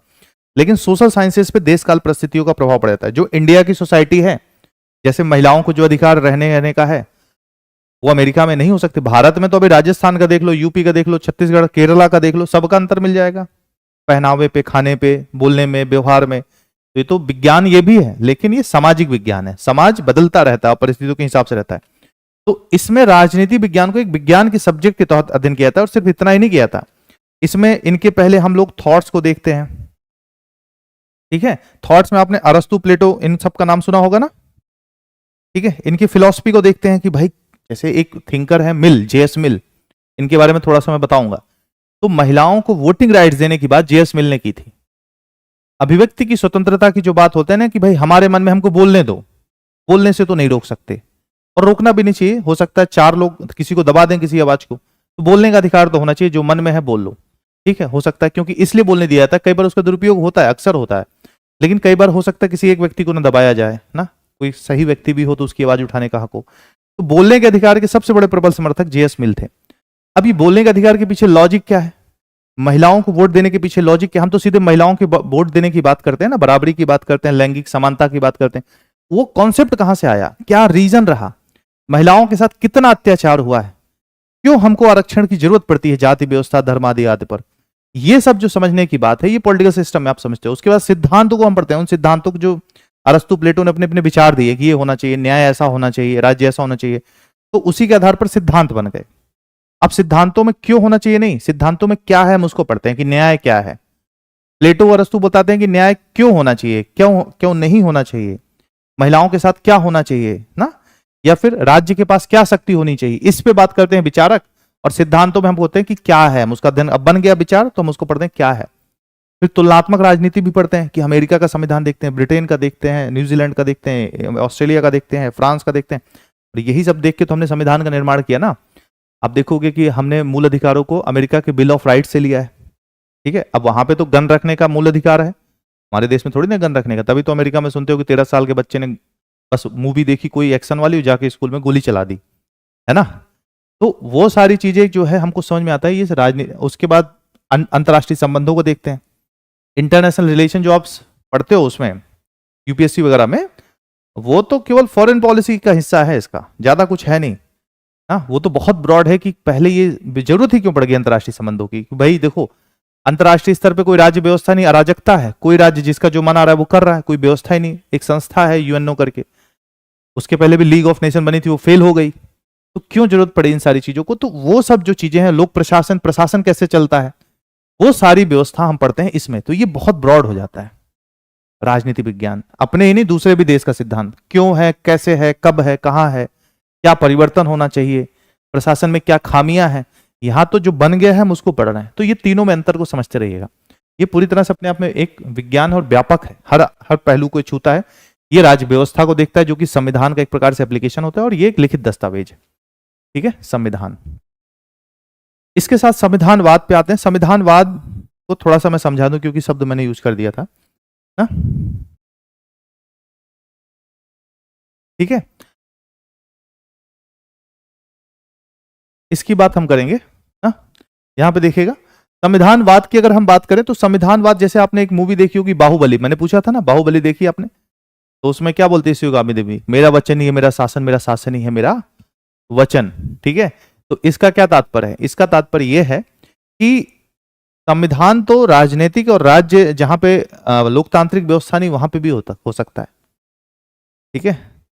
लोकतांत्रिक व्यवस्था जहां पे नहीं है वहां पे भी संविधान हो सकता है, और वो संविधान कभी भी राजा के हिसाब से बदला जा सकता है, ठीक है। वो संविधान कभी भी बदला जा सकता है। तो ऐसी स्थिति में ना, ऐसी स्थिति में आशीष उपाध्याय जी, अच्छा कोई दिक्कत नहीं, वो हो सकता है कि वहां पे मिस्टेक जो भी हो गई हो, कई बार कॉपी पेस्ट होता है ना, उसमें दिक्कत होती है। आप निश्चित रहिएगा, सिलेबस हम पूरा पढ़ेंगे, हाँ, उसमें कोई दिक्कत नहीं होगी सिलेबस को लेकर ना, आप परेशान मत होइएगा, ठीक है। हाँ, सिलेबस हम कंप्लीट करेंगे, सिलेबस के अकॉर्डिंग ही चलेंगे, ऐसे नहीं चलेंगे कि जैसे भी एक चैप्टर उठा रहे हैं तो चल रहे हैं, पूरी व्यवस्था ही बढ़ रहे हैं, नहीं। इसलिए मैंने सबसे पहले सिलेबस ही डिस्कस किया कि आपको ये दिमाग में रहे कि ये चीज करना है। अब यहाँ पे संविधानवाद में जरूरी ये है, संविधान तो किसी भी देश का हो सकता है, मोनार्की का भी हो सकता है। मोनार्की मतलब राज व्यवस्था, राजतंत्र में भी हो सकता है, लेकिन संविधानवाद सिर्फ जो है लोकतंत्र में होगा। क्यों? क्योंकि ये बोलता है कि विधि का शासन की बात करता है, व्यक्ति के शासन की बात नहीं करता, विधि के शासन की बात करता है, ठीक है। विधि का शासन मतलब व्यक्ति का शासन नहीं होगा, कानून का शासन होगा। और जब कानून का शासन होगा, ध्यान देना ना, जब कानून का शासन होगा तो फिर किसका शासन होगा? सीमित सरकार होगी, सीमित होगी सरकार। सीमित का मतलब लिमिटेड गवर्नमेंट इसी को बोलते हैं, आपने वो सुना होगा ना, मिनिमम गवर्नमेंट मैक्सिमम गवर्नेंस, यही तो गवर्नेंस है। तो सीमित सरकार होगी। सीमित का मतलब जैसे हमारे पास मूल अधिकार है, तो मूल अधिकार मैं बताऊं आपको राज्य के खिलाफ दिया गया है, इसीलिए 12 में परिभाषा दी गई है। राज्य के खिलाफ मतलब राज्य आपको जो समानता के अधिकार को वंचित नहीं कर सकता, एक्सेप्शन छोड़ दो जो दिए गए उन पर डिस्कस करेंगे। आपकी स्वतंत्रता को बाधित नहीं कर सकता ना, मेनका गांधी केस या 21 में विदेश जाने का अधिकारी सब जो है। आपको शोषण के विरुद्ध आपका शोषण नहीं कर सकता, राज्य के खिलाफ है ये ना, ठीक है। तो ये सारी चीजें अगर आप देखोगे तो राज्य की शक्तियां कम कर रहा है ना, राज्य मनमाना आचरण नहीं कर सकता। तो क्योंकि विधि का शासन है, किसी व्यक्ति का शासन नहीं, व्यक्ति तो बदलते हैं, व्यक्ति तो एक जरिया है। तो संविधानवाद में हम लोग विधि के शासन की बात करते हैं और लोकतांत्रिक देशों में संभव है। संविधान तो लिखित पुस्तक है, कहीं भी हो सकती है, ठीक। चलिए समझ में आया। तो ये बेसिक था कि संविधान आप पढ़ के आ रहे हैं। अब आप लोग बताइए, आप लोग पढ़ के आ रहे हैं इसमें से, तीनों में से, ठीक है, तीनों में से आप लोग पढ़ के आ रहे हैं तो पढ़ रहे होंगे। तो आपको पॉलिटी पढ़ना है, ठीक है, पॉलिटी पढ़ना है। अब कॉन्स्टिट्यूशन के आधार पर ही राज्य व्यवस्था हमारी कैसे रहेगी, कॉन्स्टिट्यूशन के आधार पर ही रहेगी। और कुछ कुछ पार्ट आपका जो गवर्नेंस वाला है, जो निर्वाचन पद्धति है, पॉलिटिकल पार्टीज हैं, वो आपके क्या कहते हैं कि इसी के तहत आएगा, पॉलिटिकल साइंस के तहत। और पॉलिटिकल साइंस ब्रॉड है, पॉलिटिकल साइंस में सब आ जाता है, ये भी आ जाएगा, ये भी आ जाएगा। जैसे इंडियन पॉलिटिकल साइंस जिन्होंने बीए एमए किया होगा उन्होंने इसमें इसको भी पढ़ा होगा, इसको भी पढ़ा होगा, और अमेरिका ब्रिटेन के संविधान की तुलना भी की होगी। पब्लिक एडमिनिस्ट्रेशन जिन्होंने पीजी किया होगा उन्होंने पब्लिक एडमिनिस्ट्रेशन भी पढ़ा होगा, ठीक है, इंटरनेशनल रिलेशंस भी पढ़ा होगा, भारतीय व्यवस्था को भी पढ़ा होगा, सिद्धांतों को, विचारकों को भी पढ़ा होगा, सारी चीजें पढ़ी होंगी, गवर्नेंस भी पढ़ा होगा, फॉरेन पॉलिसी भी पढ़ी होगी, सब चीज उन्होंने पढ़ा होगा, ठीक है। चलो अभी क्लियर हुई बातें। इसको आप अपने हिसाब से नोट्स बना के कहीं लिख लीजिएगा, ये सिलेबस के दायरे में नहीं है, बस जानकारी के लिए था। अब हम आगे बढ़ेंगे, ठीक है। और क्योंकि मैंने पूछा कि जैसे बच्चे बिल्कुल जीरो से हैं तो जीरो का हम ध्यान रखेंगे और जीरो से हीरो बनाएंगे आप। तो हम लोग पढ़ने वाले हैं क्या, इंडियन पॉलिटी, भारतीय राज्य व्यवस्था, भारतीय राज। अब सिलेबस हमने क्योंकि देख लिया है यहाँ पे, अकॉर्डिंग चलेंगे। इंडियन पॉलिटी,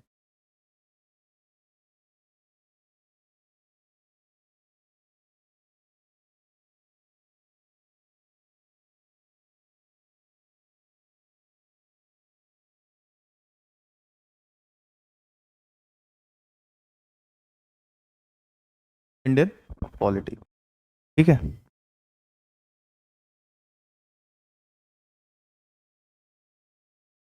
हाँ बिल्कुल कोई दिक्कत नहीं, आप सिलेबस के लिए निश्चित रहेगा, सारा सिलेबस पढ़ेंगे, ये मत घबराइएगा, कुछ छूटेगा नहीं, इसीलिए तो हम हैं ना। तो भारतीय राज्य व्यवस्था पढ़ेंगे।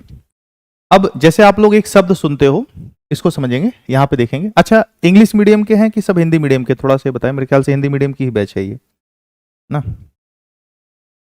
हिंदी मीडियम की बैच है ना यहाँ पे।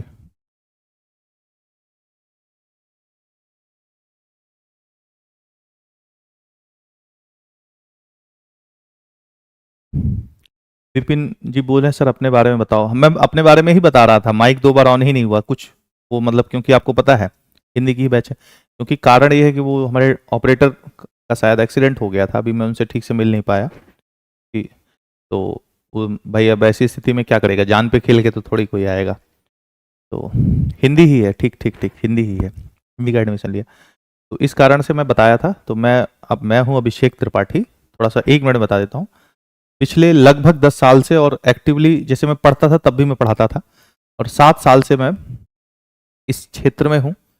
और मैंने 2 बार यूपीएससी मतलब इंटरव्यू में क्वालिफाई नहीं कर पाया था फाइनली, और उसके बाद मैंने यूपीपीसीएस का भी पढ़ा, अभी यूपीपीसीएस के सेगमेंट में भी मैं पढ़ा रहा हूँ लगातार, और उसमें भी मैंने 2 बार इंटरव्यू दिया है फाइनली। उसके बाद से मैं प्रॉपर इसमें हूँ, मैं लॉ ग्रेजुएट भी हूँ ना, लॉ भी मैंने किया है इलाहाबाद यूनिवर्सिटी से, यूनिवर्सिटी ऑफ इलाहाबाद, और पॉलिटिकल साइंस से भी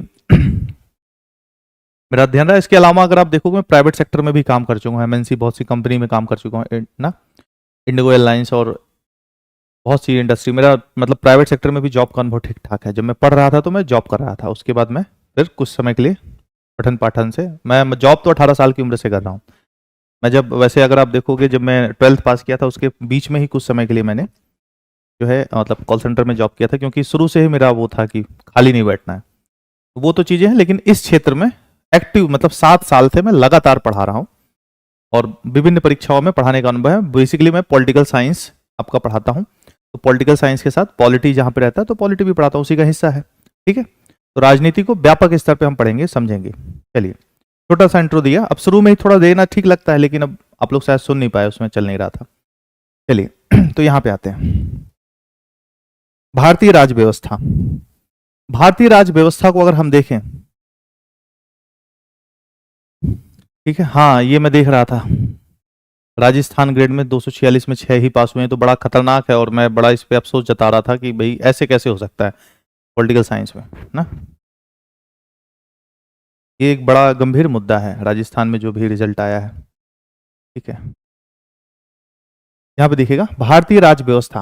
अब हम लोग देखते हैं, जैसे राज व्यवस्था की बात करते हैं,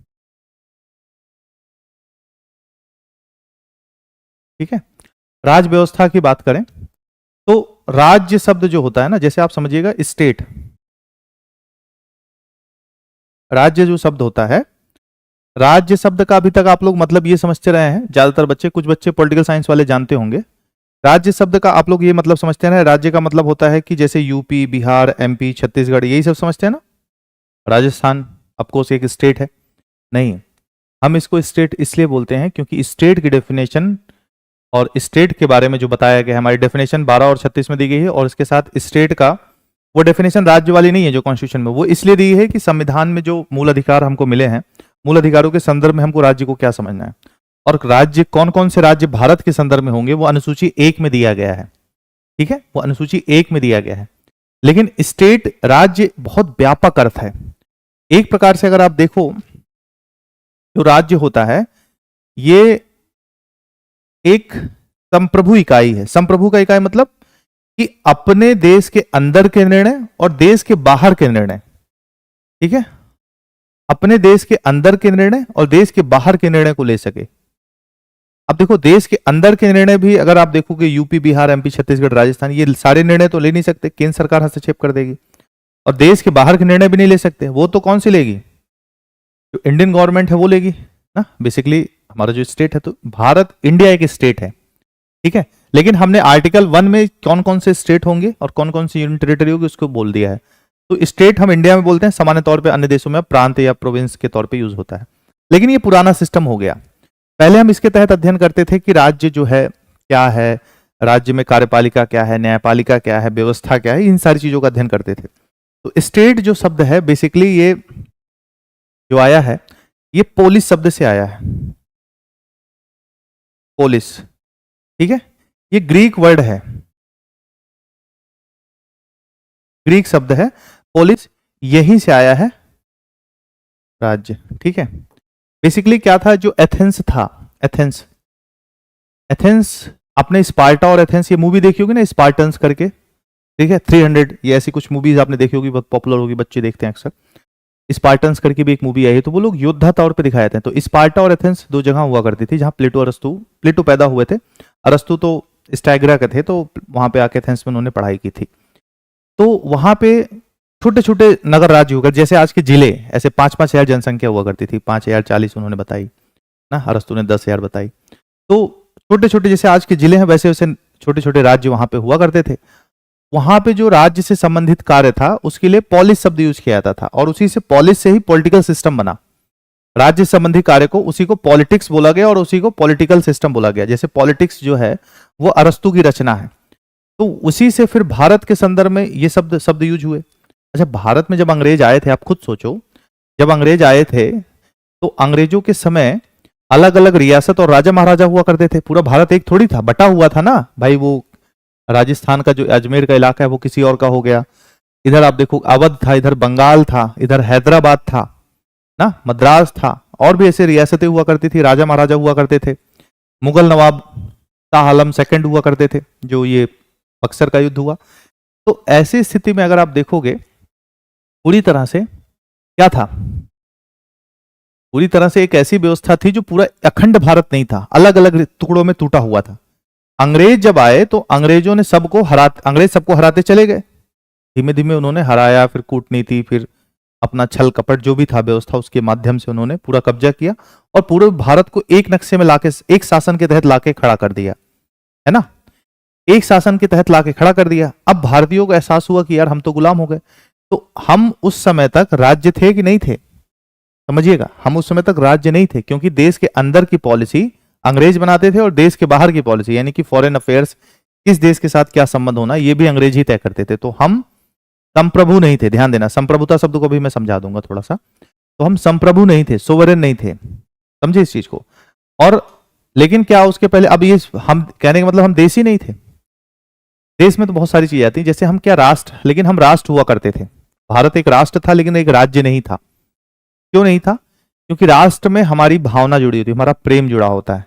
जैसे अगर आप देखोगे कि भारत से लेके, भारत में कश्मीर से कन्याकुमारी, उधर अरुणाचल प्रदेश, नागालैंड से लेके गुजरात तक पूरा हम सब मानते हैं कि भारतीय हैं, है ना। हमारे देश के साथ प्रेम। अभी देखिए इंडिया के साथ मैच जो था, तो इंडिया के जीतने पे सारे भारतीय खुशी होते हैं ना। तो ये हमारा जो प्रेम है, ये राष्ट्रीयता है, ठीक है।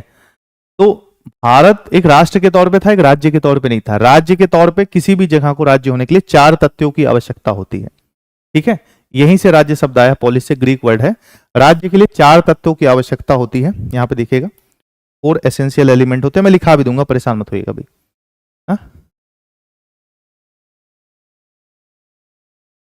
राज्य के लिए 4 आवश्यक तत्व होते हैं, ठीक है। 4 आवश्यक तत्व होते हैं।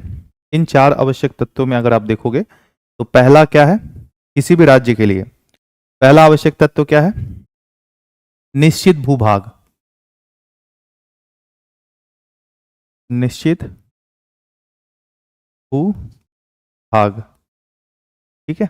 दूसरा, अभी मैं आपको नोट कराऊंगा, इसको मैं समझा दे रहा हूं, उसके बाद लिखाऊंगा ना। जनसंख्या।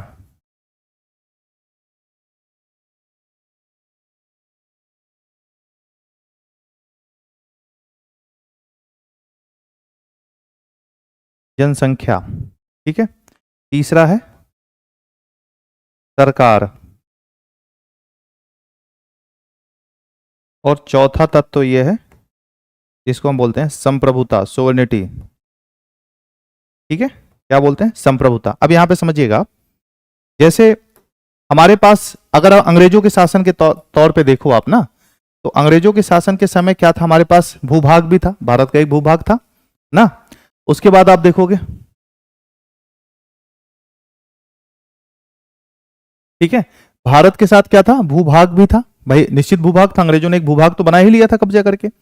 उसके साथ जनसंख्या तो भारत में रहती थी और सरकार भी थी। सरकार कौन सी थी? ब्रिटिश इंडियन गवर्नमेंट, इंडियन नहीं, ब्रिटिश इंडियन गवर्नमेंट थी। लेकिन हमारे पास भारत में संप्रभुता नहीं थी। संप्रभुता मतलब, सरल भाषा में समझो, स्वयं का प्रभु, ऐसा मतलब कि देश के अंदर भारत सर, आज देखो देश के अंदर कोई भी पॉलिसी हो, कौन बनाता है? भारत सरकार बनाती है, यह भारत के संविधान के हिसाब से चलता है ना। भारत सरकार बनाती है। और देश के साथ, अमेरिका के साथ देखो, अभी अमेरिका वाला एकदम ज्वलंत मुद्दा है। अमेरिका बोल रहा है हम टैरिफ लगा देंगे, हम टैरिफ लगा देंगे। इंडिया बोला लगा दो तुम, हम नहीं करेंगे तुम्हारे साथ बात व्यवहार, हम नहीं दबेंगे तुमसे। हमारा मन है हम चाइना के साथ बात व्यवहार करेंगे, हमारा मन है हम रूस के साथ करेंगे, हमको दबा नहीं सकते। तो हमारी फॉरेन पॉलिसी हम अपने मन से चला रहे हैं। हाँ, नुकसान फायदा तो होता रहता है, वो अलग मैटर है। तो ये है संप्रभुता। लेकिन अंग्रेजों के समय ये नहीं थी। यानी कि राष्ट्र के लिए तीनों जरूरी है, उसके साथ हमारा प्रेम उससे जुड़ा रहता है, भावना जुड़ी थी, आध्यात्मिक एक अवधारणा, स्पिरिचुअल अवधारणा। लेकिन संप्रभुता क्या है, ये हमको प्राप्त हुई 15 अगस्त 1947 को, ठीक है। 1947 को संप्रभुता हमको कब प्राप्त हुई? 1947 को, ठीक है। तो इस चीज को आप समझिएगा कि 15 अगस्त 1947 को हम आजाद हुए, तो हमको संप्रभुता प्राप्त हुई। इसके पहले भारत एक राज्य नहीं था, ऐसा बोल सकते हो। राजनीतिक भूभाग था एक ना, एक देश था, एक राष्ट्र था, लेकिन एक राज्य के तौर पे नहीं था। अच्छा, राज्य की जो 4 तत्व हैं, ये बेसिकली इसके लिए एक, बस जानकारी के लिए, पेपर ऊपर में नहीं आएगा। राज्य के लिए एक रूजवेल्ट थे अमेरिकी प्रेसिडेंट, 1933 में उरुग्वे में एक मॉन्टेविडियो कन्वेंशन हुआ था, ठीक है। मॉन्टेविडियो अभिसमय, इसको मैं लिख देता हूं, मॉन्टे वीडियो कन्वेंशन।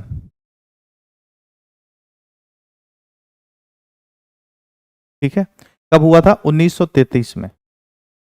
उस कन्वेंशन के दौरान ना मॉन्टे वीडियो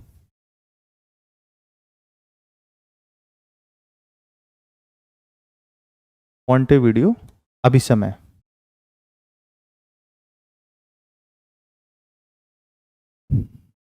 अभिसमय नीचे लिख देता हूं, ठीक है।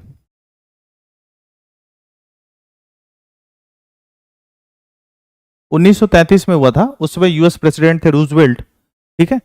तो रूजवेल्ट के समय ये हुआ था, उस समय निर्धारित किया गया था अंतर्राष्ट्रीय संबंधों के संदर्भ में कि हम राज्य का दर्जा उन्हीं को देंगे जिनके पास ये 4 प्रमुख चीजें होंगी, वही राज्य कहलाएंगे।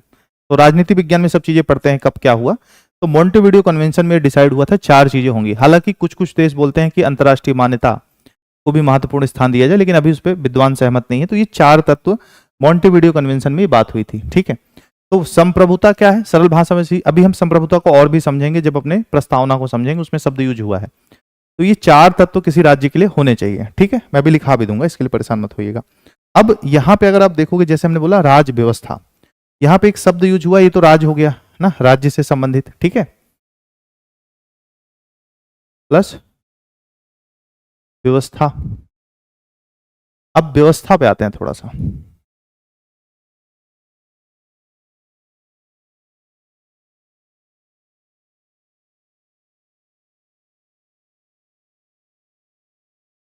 व्यवस्था का अगर सीधा सा मतलब देखोगे, क्या बोलते हैं हम? प्रणाली। किसी का प्रणाली यहां पे बोलते हैं, ठीक है, हम बोलते हैं प्रणाली। यानी कि कहीं पे भी कुछ नीतिगत तरीके से काम करना, व्यवस्थित रूप से चीजों को लागू करना, यही व्यवस्था है ना। नोट मैं करा रहूंगा, बस 1 मिनट और लग जाइए। मुझे पता है आप लोग को लिखना रहता है, तो इस कारण से आपको दिक्कत होती है, ठीक है। व्यवस्था का मतलब कुछ किसी देश को चलाने के लिए कुछ मौलिक नियमों की आवश्यकता होती है,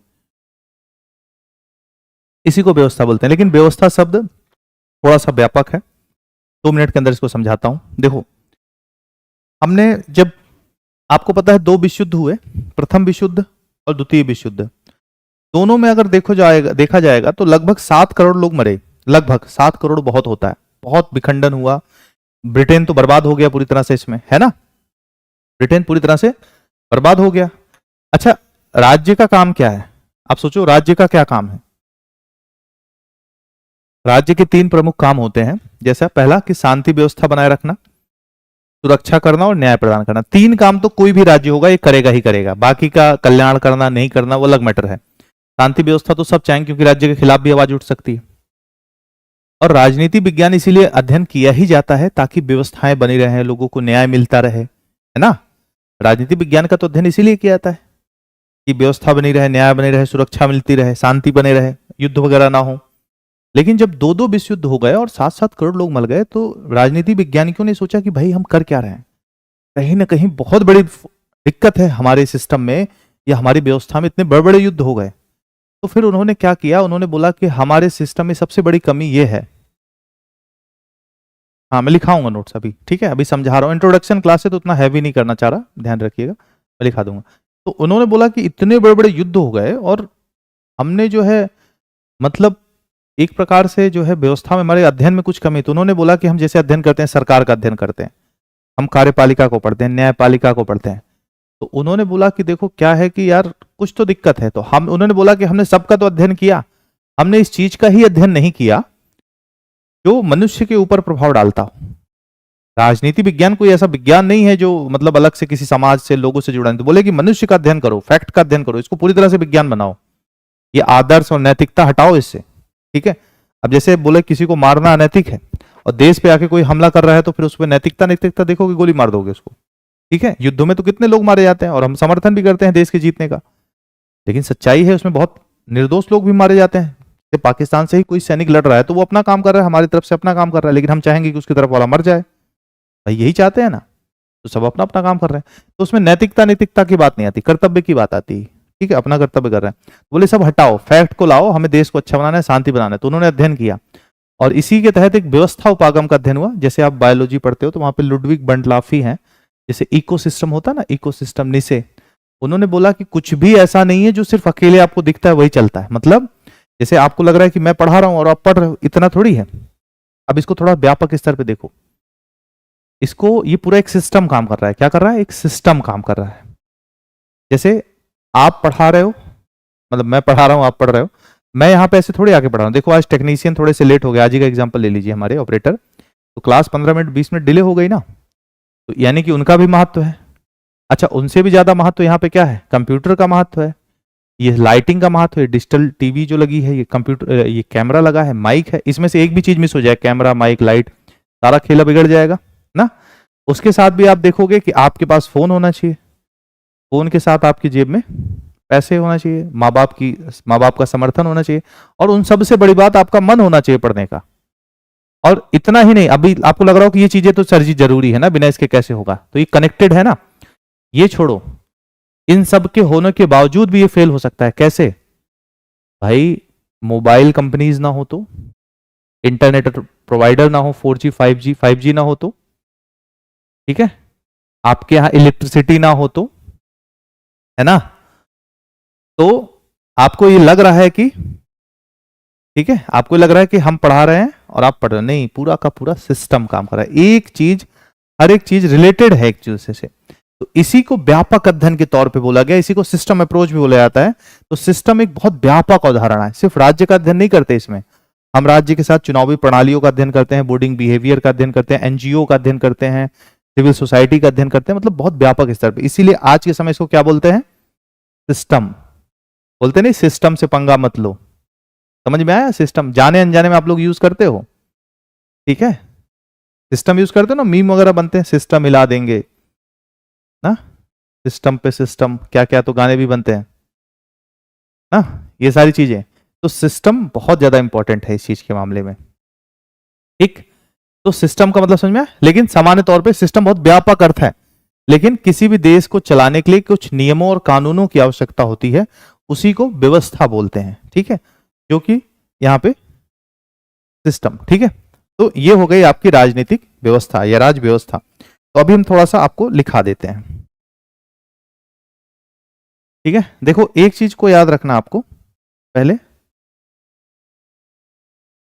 एक चीज आपको याद रखना है, सबसे पहले आपको ये, सॉरी बार बार, आपको ये सिलेबस जो है ना, आपको ये सिलेबस जो है, ये जो सिलेबस हमने देखा यहाँ पे, ये सिलेबस आपका लिखा होना चाहिए आगे, ठीक है। सिलेबस आपको डाउनलोड हो जाएगा, आप नोटबुक में लिख लीजिएगा, तो सिलेबस नहीं लिखाऊंगा मैं यहाँ पे,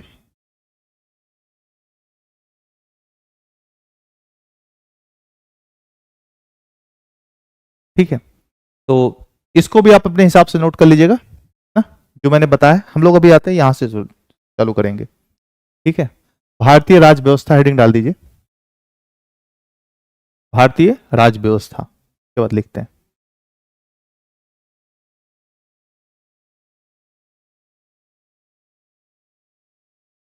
भारतीय राज व्यवस्था, लिखा जाए।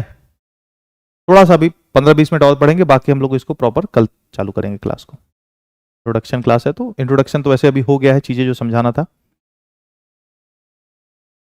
अच्छा, बहुत बढ़िया, पीडीएफ चिपका रखी है, कोई दिक्कत नहीं। मेरा कहना इतना है कि आपको पता होना चाहिए, ठीक है, ताकि मतलब आप जो पढ़ना है उसे अपने लक्ष्य से भ्रमित ना हो। स्वामी विवेकानंद जी ने बोला है कि उनकी एक किताब है कर्मयोग, पढ़िएगा ना पढ़िएगा वो अलग बात है, लेकिन बात उन्होंने बड़ी अच्छी बोली है। उन्होंने बोला कि जीवन में अगर किसी को सफल होना है ना, तो उन्होंने बोला था दो चीजें महत्वपूर्ण है, पहला है वैराग्य और दूसरा है एकाग्रता।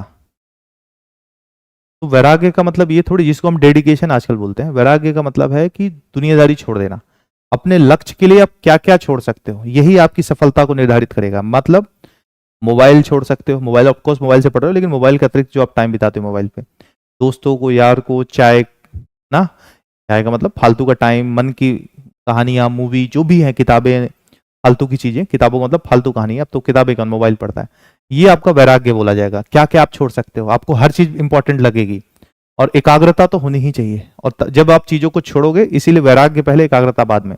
एकाग्रता आपकी बन ही नहीं पाएगी बिना वैराग्य, जिसको हम डेडिकेशन बोलते हैं। वैराग्य मतलब दुनिया नहीं छोड़ना, उस काम के लिए आप कितना समर्पित हो, जैसे अभी इसमें पढ़ रहे हो तो आपने सब कुछ छोड़ा है ना, फोन भी हो सकता है किसी का आ रहा हो तो काट दे रहे हो, है ना, इस समय कोई आपको रोक नहीं सकता।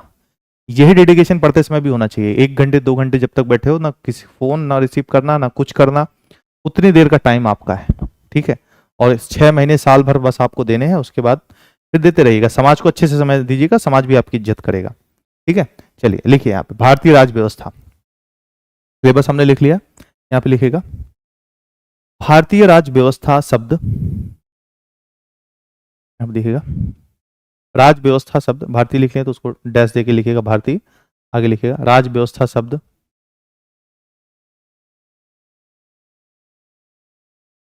दो शब्दों से मिलकर बना है, दो शब्दों से मिलकर बना है। यहां पे लिखिएगा राज्य प्लस व्यवस्था, मिला है बना है, लिखिएगा राज्य प्लस व्यवस्था।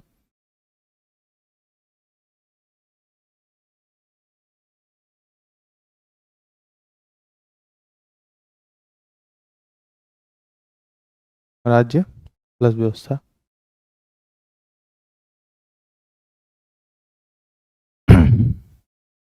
कॉमा देके लिखिएगा इसमें, राज व्यवस्था के तहत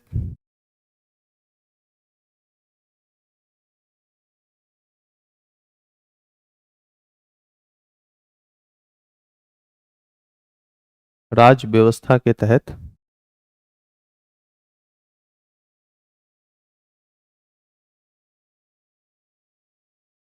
हम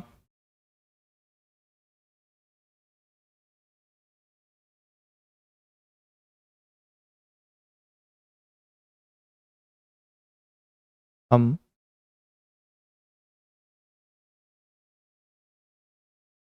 भारतीय संविधान, अब देखिए यहाँ पे राज व्यवस्था का मतलब होता है किसी भी संविधान, लेकिन भारत के परिप्रेक्ष्य में पढ़ रहा है, तो राज व्यवस्था के तहत हम भारतीय संविधान के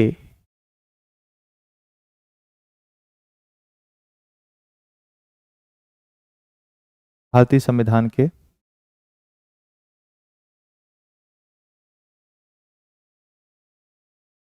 व्यवहारिक रूप का अध्ययन करते हैं,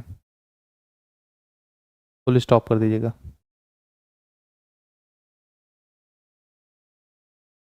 भारतीय संविधान का, संविधान के व्यवहारिक रूप का अध्ययन करते हैं। अगले पैराग्राफ से मतलब पैराग्राफ चेंज कर दीजिएगा।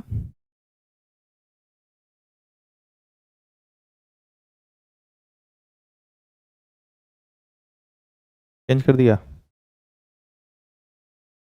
देखिए राज्य शब्द, राज्य शब्द,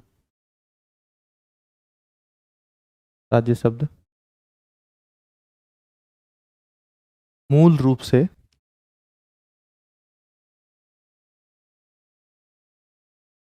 राज्य शब्द मूल रूप से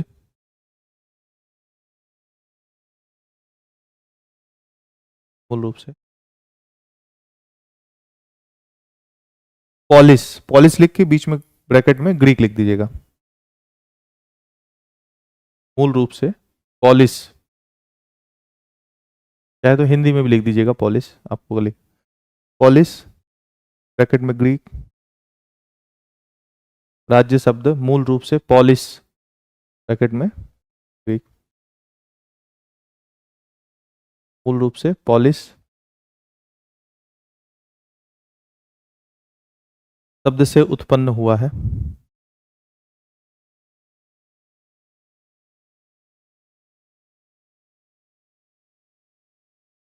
ठीक है, ये तो पता है ना, पॉलिस से पॉलिटिक्स आया है, पॉलिटिक्स से क्योंकि वहां की राजनीति थी तो इसीलिए उसको पॉलिटिकल बोल दिया गया ना, स्टेट बोल दिया गया, राज्य से संबंधित है वहां की नीति है, इसी से उसको पॉलिस आया है, पॉलिस का ही है वो, उसी से पॉलिटिक्स और पॉलिटिक्स उसी से बना है, पॉलिटिकल सिस्टम वहीं से आया है।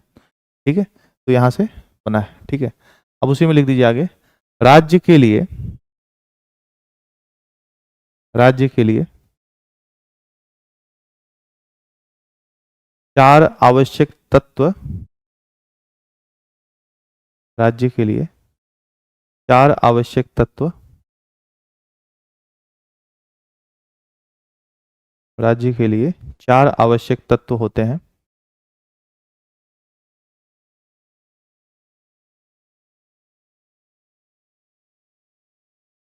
राज्य के लिए 4 आवश्यक तत्व होते हैं।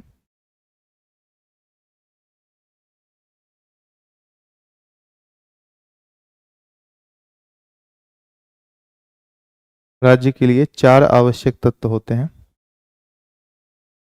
जिनका निर्धारण 4 आवश्यक तत्व होते हैं जिनका निर्धारण मोंटेविडियो अभिसमय या फिर मोंटेविडियो कन्वेंशन 1933 में किया गया था। 4 आवश्यक तत्व होते हैं जिनका निर्धारण मोंटेविडियो कन्वेंशन या मोंटेविडियो अभिसमय में किया गया था।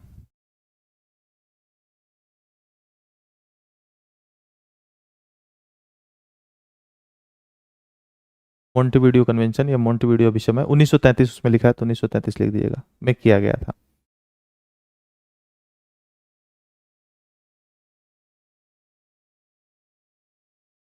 किया गया था, कॉमा करके लिख दीजिए, जो निम्नलिखित है, जो निम्नलिखित है। ठीक है, जो निम्नलिखित है।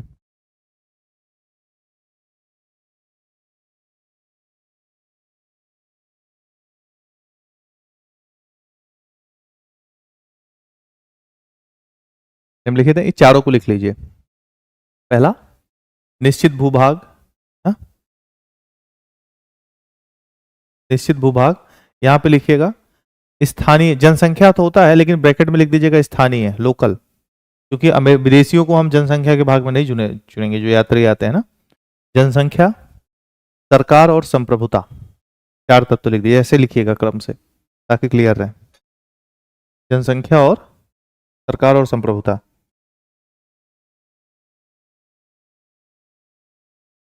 निश्चित भूभाग, जनसंख्या, सरकार और संप्रभुता। ठीक है, निश्चित भूभाग, जनसंख्या, सरकार और संप्रभुता लिख लिया? लिख लीजिएगा तो बताइएगा।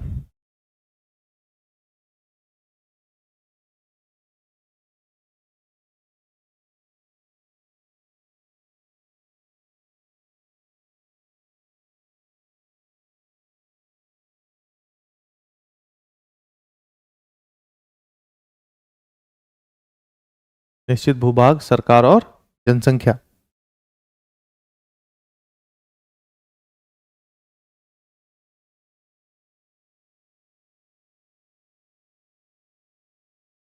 ठीक है, निश्चित भूभाग, सरकार और जनसंख्या।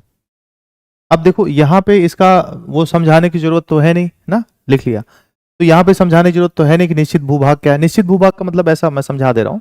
निश्चित भूभाग का मतलब कि भाई सीमाएं तो निर्धारित होनी ही चाहिए ना, भले थोड़ा विवादित हो, जैसे कश्मीर वगैरह में विवादित हो चल जाएगा, लेकिन सीमाएं निर्धारित होनी चाहिए। अब कोई ऐसा जहां पे सीमाएं निर्धारित नहीं हो तो उसको राज्य कैसे बोलोगे। दूसरा है कि वहां पे लोग रहने चाहिए, जहां पे कोई रहता ही नहीं वो राज्य की श्रेणी में नहीं आएगा। सरकार होनी चाहिए और संप्रभुता, इसको लिख लीजिए, संप्रभुता आगे हम समझेंगे। ठीक है, हाँ चलिए, तो यहाँ पे निश्चित भूभाग, सरकार और संप्रभुता। अब उसी में आगे लिख लीजिए व्यवस्था।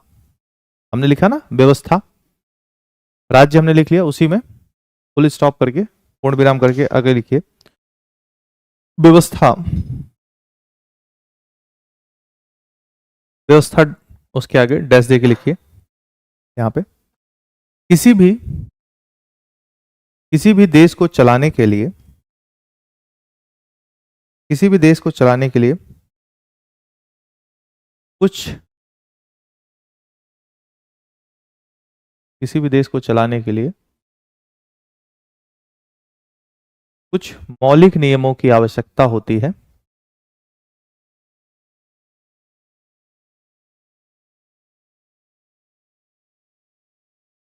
कुछ मौलिक नियमों की आवश्यकता होती है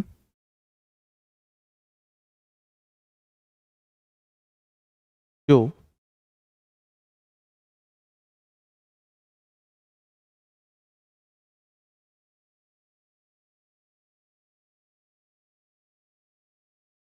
उस देश की व्यवस्था को निर्धारित करते हैं।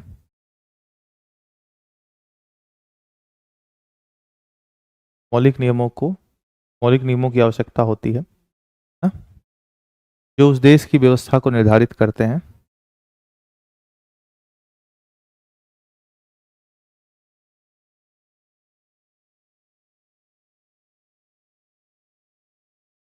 तो उस देश की व्यवस्था को निर्धारित करते हैं। ठीक है,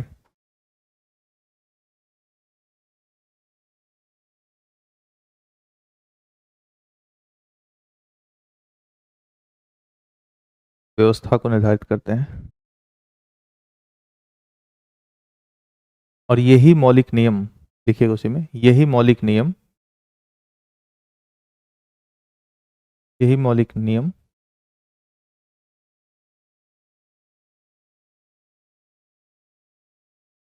यही मौलिक नियम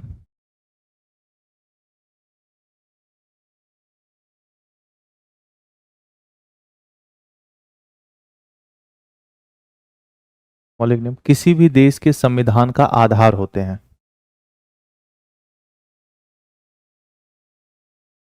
यही मौलिक नियम किसी भी देश के संविधान का आधार होते हैं।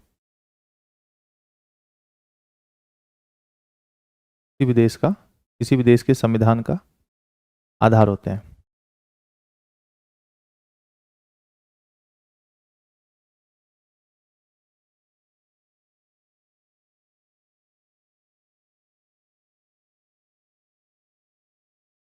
किसी भी देश के संविधान का आधार होते हैं।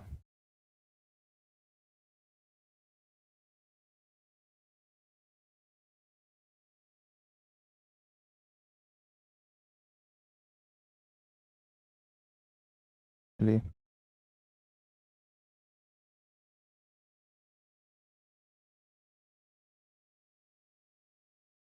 हो गया, लिख लिया ना? यानी कि समझ में आया क्या है? ठीक है, मतलब ये कहने का तात्पर्य ये है कि जो मौलिक नियम है, मौलिक नियम उसी हिसाब से देश चलेगा। और देश कैसे चलता है? संविधान के हिसाब से चलता है। यानी कि किसी भी देश को जो चलाने के मौलिक नियम होते हैं वही व्यवस्था को निर्धारित करते हैं, और व्यवस्था जो है संविधान के अनुरूप चलती है। यानी कि किसी भी देश को चलाने के जो मौलिक नियम है वो संविधान का आधार होता है। मूल रूप से कहें तो वही संविधान होता है। हमारे देश को चलाने का नियम क्या है? हमारा संविधान है ना? हमारे देश को चलाने का आधार क्या है? हमारा संविधान है, और संविधान के आधार पर हम चलते हैं। तो इसी आधार पर राज्य और व्यवस्था, तो राज्य में वो 4 तत्व होते हैं। जो 4 तत्व हमने देखे कि भाई निश्चित भूभाग है भारत का, एक भाई मैप, पॉलिटिकल मैप आप सभी ने देखा ही है ना, एक निश्चित सीमाएं हैं, उसमें लोग रहते हैं वहां के, सरकार है, और संप्रभुता हमारे पास है। और उस संप्रभुता के बाद हमने देखा कि जैसे हमारे पास संप्रभुता हुई तो हमारे पास संविधान भी होना चाहिए, क्योंकि उसी आधार पर चलेगा। तो एक राज्य को चलाने के लिए निश्चित जो भूभाग है, जो नियम है, उसी को, यानी कि व्यवहारिक रूप से आप देखोगे तो उसी को व्यवस्था कहते हैं। और उसी व्यवस्था को हमको पढ़ना है कि जो देश को चलाने के लिए नियम है, मौलिक जो हमारे मूलभूत नियम है, उन्हीं के आधार पर हमको अध्ययन करना है इस राज्य के हिसाब से। तो हमको राज्य व्यवस्था पढ़नी है। ठीक, चलिए, अब ये हमारे राज्य व्यवस्था की बात हो गई। अब इसी प्रकार से हम देखेंगे तो जो संविधान की बात करते हैं ना, यहाँ पे देखिएगा, हम संविधान की भी बात करें तो हमने समझा कि वही संविधान का आधार होता है। और संविधान, एक नीचे लिख लीजिए, एक लाइन में, वैसे पता होगा आप लोग को, लेकिन लिख लीजिए संतुष्टि के लिए, कई बार कुछ बच्चे नए होते हैं तो उनको दिक्कत होती है। एक लाइन उसी में पैराग्राफ चेंज करके बस लिख लीजिए, इस संविधान किसी भी देश का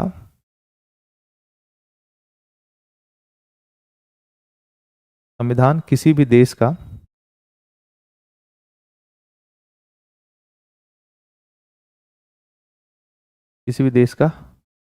वह मौलिक सिद्धांत है।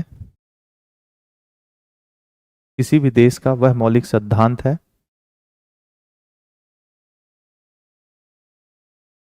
संविधान किसी भी देश का वह मौलिक सिद्धांत है जिसके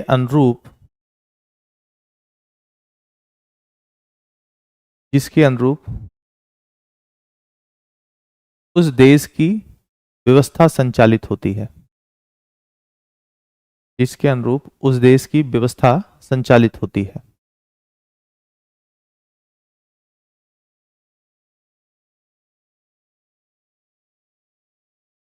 के अनुरूप उस देश की व्यवस्था संचालित होती है। मतलब ऐसा कुछ लोग बोल सकते हैं, बच्चे मेरे पास कई बार समझ में आता है ना, बच्चों को बच्चे से समझता हूँ मैं, क्यों बच्चों को क्या दिक्कत है। कुछ नए बच्चों को सर संविधान किसे कहते हैं, तो वही है। अब संविधान जैसे बोलेंगे लिखित व्यवस्था, कुछ लोग बोलेंगे लिखित होना चाहिए, अलिखित नहीं। संविधान लिखित और अलिखित दोनों प्रकार का हो सकता है। ठीक है, संविधान कैसा हो सकता है? लिखित भी हो सकता है और अलिखित भी हो सकता है ना। ठीक है, चलिए यहां से संविधान कैसा हो सकता है, लिखित और अलिखित दोनों हो सकता है। तो यहाँ पे लिख लीजिएगा संविधान के जैसे प्रकार, अगर हम लिख लें संविधान के प्रकार, ऐसे लिख दीजिए, छोटा सा, बहुत ज्यादा जानने की जरूरत नहीं है ना।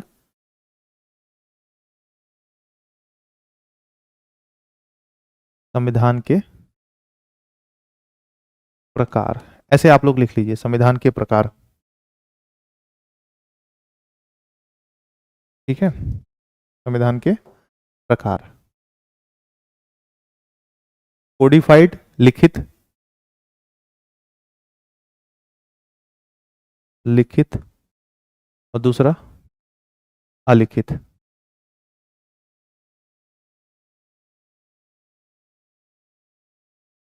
ठीक है, लिखित और अलिखित, बस। सर आप लिखा दिया करो, हाँ हाँ मैं लिखाऊंगा, आप निश्चिंत रहिए, लिखाऊंगा। ठीक है, लिखित और अलिखित, कोडिफाइड एंड अनकोडिफाइड, कोडिफाइड। ठीक है, लिखित और अलिखित होता है, क्लियर। यहां पे देखिएगा लिखित पे, यहां पे देखिएगा भारत और अमेरिका और रूस, यहां पे नीचे ऐसे लिख लीजिएगा, इसको लिखाना नहीं है, बस इतना ही नोट कीजिएगा, इसमें कुछ लिखना नहीं है, आपको समझ में आ जाएगा। यहाँ पे भारत, अमेरिका और रूस, एग्जाम्पल के तौर पे, ये उदाहरण के तौर पे है। ठीक है, अलिखित की बात करें हम, ब्रिटेन, कनाडा, इजराइल, ये सब हमने बात की थी। ठीक है, इसको साथ के साथ नोट कर लीजिए, इसमें कुछ अलग नहीं लिखना है।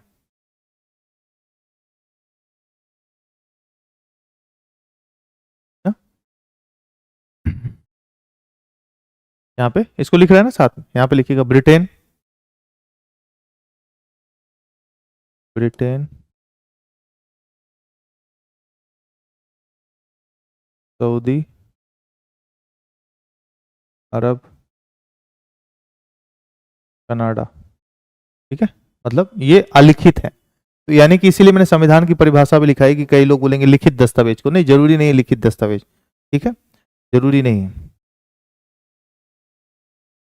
इसको मैं साइड हो जाता हूँ, लिख लीजिए अलिखित। कोडिफाइड एंड अनकोडिफाइड, दो प्रकार के कॉन्स्टिट्यूशन होते हैं, India, USA and Russia, Britain, Saudi Arab and Canada. ये एग्जाम्पल है, यहाँ पे न्यूजीलैंड, इजराइल वगैरह भी लिख सकते हैं, मतलब ये, मतलब कुछ आपको पता होना चाहिए, एकदम बेस से मैं बता रहा हूँ, जैसे आपको ये ना लगे कि क्या होता है संविधान, क्या होता है, या फिर लिखित अलिखित संविधान कैसे होता है। देखो लिखित संविधान तो आप समझ जाओगे, ठीक है, लिखित का मतलब एक लिखित दस्तावेज है, जैसे भारत का लिखित है, अमेरिका का लिखित है ना, और भी देशों का लिखित है। अभी यहाँ पे आप समझो इस चीज को कि लिखित संविधान तो समझ में आता है, अच्छा लिखित संविधान की जरूरत क्यों पड़ती है। आपको लगेगा सर आप गलत सवाल पूछ रहे हैं, अलिखित संविधान कैसे काम करता है, लिखित तो हमको समझ में आ रहा है। ठीक है, अलिखित ये लिखने की जरूरत नहीं, बस समझा रहा हूं आपको, क्योंकि पेपर से संबंधित नहीं है ना, बस जानकारी के लिए आपको बता रहा हूं। जैसे लिखित संविधान वहां पे जरूरत पड़ती है, यहाँ पे संघीय सिस्टम होता है, एक शब्द हम पढ़ेंगे आगे चलकर, हमको समझना है, यहाँ पे संघ, फेडरल सिस्टम, इसको आगे समझेंगे, बस अभी बता रहा हूं, ये हमको संघ पढ़ना है। संघ में क्या होता है, केंद्र और राज्य, इन दोनों में ना शक्तियों का बंटवारा प्रॉपर होता है। केंद्र के पास भी शक्ति होंगी तो ऐसा नहीं राज्यों को खत्म कर देगा, राज्यों के पास अपनी भी शक्तियां होती हैं। ठीक है, राज्यों के पास अपनी भी शक्तियां होंगी, तो यहाँ पे एकदम लिखा होना चाहिए, जैसे हमारी 7वीं अनुसूची है उसमें लिखा है एकदम कि केंद्र के विषय कौन से होंगे, राज्य के कौन से होंगे, समवर्ती में दोनों के पास कौन से आएंगे, और अवशिष्ट विषय कहाँ जाएंगे, वो लिखा है एकदम। ठीक है, अगर लिखा नहीं रहेगा तो फिर केंद्र मनमानी कर लेगा, जो ज्यादा पावरफुल उसके पास शक्ति होगी। जैसे अमेरिका में है, अमेरिका में राज्यों के पास खूब पावर है, अमेरिका के संविधान में आपको जान के हैरानी होगी मात्र 7 अनुच्छेद है, डिटेल में है ऐसा नहीं है, लेकिन वो क्या है उसमें बता दिया कि केंद्र के क्या क्या काम होंगे, अमेरिका के federal state of United states America federation के क्या होंगे, और बाकी के जो भी मैटर है सारे सारे राज्यों के पास, मतलब एकदम स्पष्ट। बाकी वहां पे न्यायपालिका भी दोहरी है, नागरिकता भी दोहरी है, राज्यों के पास वहां पे 2-2 सिटीजनशिप है, आप वर्जीनिया के भी नागरिक हो, आप यूएसए के भी नागरिक हो, आप कैलिफोर्निया के भी नागरिक हो, आप यूएसए के भी नागरिक हो। ठीक है, तो ये है, तो संघ में लिखित संविधान की जरूरत पड़ती है। लेकिन अलिखित कैसे काम करता है, अलिखित मतलब जहां संघ नहीं होगा, जैसे ब्रिटेन में राज्यों की व्यवस्था नहीं है, कनाडा में भी राज्यों की व्यवस्था नहीं, यूनिटरी सिस्टम है, संघीय व्यवस्था नहीं है। भारत का तो यूनिक है, भारत का सबसे विस्तृत संविधान है और अमेरिका का सबसे छोटा संविधान है। लेकिन ब्रिटेन वगैरह में कैसे फॉलो होता है ये? परंपराओं के आधार पर। कैसे? परंपराओं के आधार पर। तो बोले सर परंपराएं कैसे मतलब निर्धारित होंगी, है ना, डाउट होता है ना सर, परंपराओं पे कैसे किसी देश का चलेगा? परंपराएं थोड़ी निर्धारित करेंगी क्या चलेगा, चीजें तो लिखित होनी चाहिए। ठीक है, इसको तो अगली क्लास में हम इसको समझाएंगे डिटेल से। लेकिन परंपराओं पे कैसे निर्धारित हो सकता है किसी देश का संविधान? होता है ना, आप लोग के मन में विचार आते होंगे, नहीं आते? बिल्कुल भी इस तरह के विचार नहीं आते आप लोग की परंपराओं पे कैसे किसी देश का संविधान होगा। बड़े भोले भाले लोग हो, आने चाहिए विचार। खैर देखो, परंपराओं पे ऐसे समझो जैसे हमारे यहाँ कानून है, आप लोगों को लिखित कानून ज्यादा स्ट्रांग होता है कि परंपराएं स्ट्रांग होती हैं? इसको आप लोग ऐसे समझो, आप लोग भी जिस देश सोसाइटी समाज से आ रहे हैं वहां पे बहुत सारी चीजें आपने देखी है। हाँ नहीं, राजशाही नहीं, जैसे आप समझो जैसे हमारे यहाँ कानून है, एक आपको पता होगा कि महिला आरक्षण है पंचायती व्यवस्थाओं में। अभी एक सीरीज आई थी पंचायत, बहुत से लोगों ने देखी होगी, तो उसमें आपने देखा होगा कि प्रधान जो रहते हैं वो एक्चुअली महिला रहती है और उनके पति को लोग प्रधान बोलते हैं। तो कानून ने तो अधिकार दे दिया कि महिलाएं होंगी, ठीक है, लेकिन सीट उनके नाम पे आती है तो लड़ महिलाएं लेती हैं, जीतता उनके पुरुष और वही देखते हैं, प्रधान पति का कॉन्सेप्ट है। ठीक है, तो अब देखो कि शासन व्यवस्था में महिलाओं को आगे लाने के लिए उनको आरक्षण दिया, रिजर्वेशन दिया महिलाओं को, लेकिन अभी भी शासन कौन कर रहा है? पुरुष ही कर रहा है। अब बताओ परंपराएं ज्यादा महत्वपूर्ण है कि लिखित कानून महत्वपूर्ण है? इससे भी बेहतर एग्जाम्पल दो, बेटी और बेटा दोनों बराबर है ना, तो ये बताइए कि जो है, हाँ बेटी और बेटा दोनों बराबर है, तो बेटियां आज भी प्रॉपर्टी में हिस्सा नहीं लेती ज्यादातर, जहां पे बहुत बड़ी प्रॉपर्टी है अरबों करोड़ों की, वो मैटर छोड़ दो, वहां तो हो जाता है बवाल, लालच है। लेकिन सामान्य तौर पे बेटियां हिस्सा नहीं लेती आज भी प्रॉपर्टी में पिताजी के, ज्यादातर भारत में। तो ये क्या है? और बाकी तो बेटा बेटी समान है, प्रॉपर्टी में आधा हिस्सा है, कानून है। महिलाओं की बराबरी की बात है, आप जाइए बाजार में कितनी महिलाएं दिखती हैं, बाजार का मतलब जो मार्केट है, आप जाइए सब पुरुष ही काम करते मिलेंगे हर जगह हर सेक्टर में। ठीक है, तो क्या है, कानून महत्वपूर्ण की परंपराएं? आप जैसे पिताजी, अब अच्छा ये तो वैसी परंपराएं हो गई, ठीक है, तो ये मैं परंपराओं का बता रहा हूं, ये तो सामाजिक परंपराएं हो गई। जैसे कुछ परंपराएं, जैसे हर धर्म में ये बोला गया है कि पिताजी का सम्मान करेंगे, जो भी पुत्र होंगे बच्चे होंगे उनके सम्मान करेंगे, माता पिता का, दादा दादी का, बड़ों का, तो ये तो हर धर्म है, तो ये परंपराएं ही है ना, और उसको अच्छा भी समझते हैं।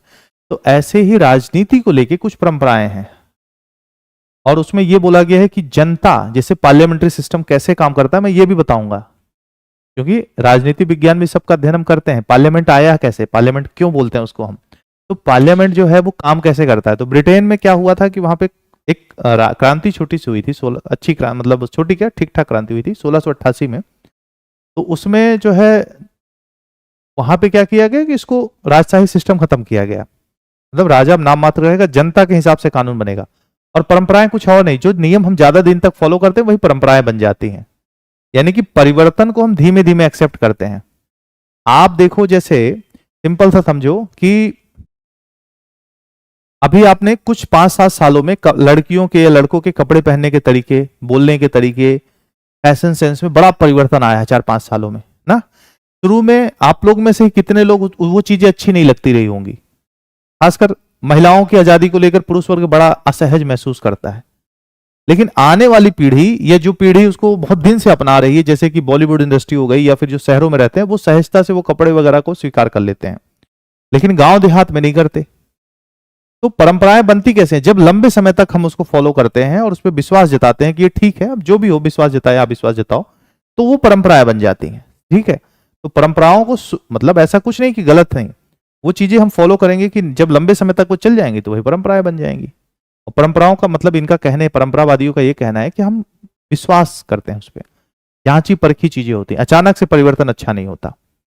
ठीक है, तो ब्रिटेन इसमें बिलीव करता है।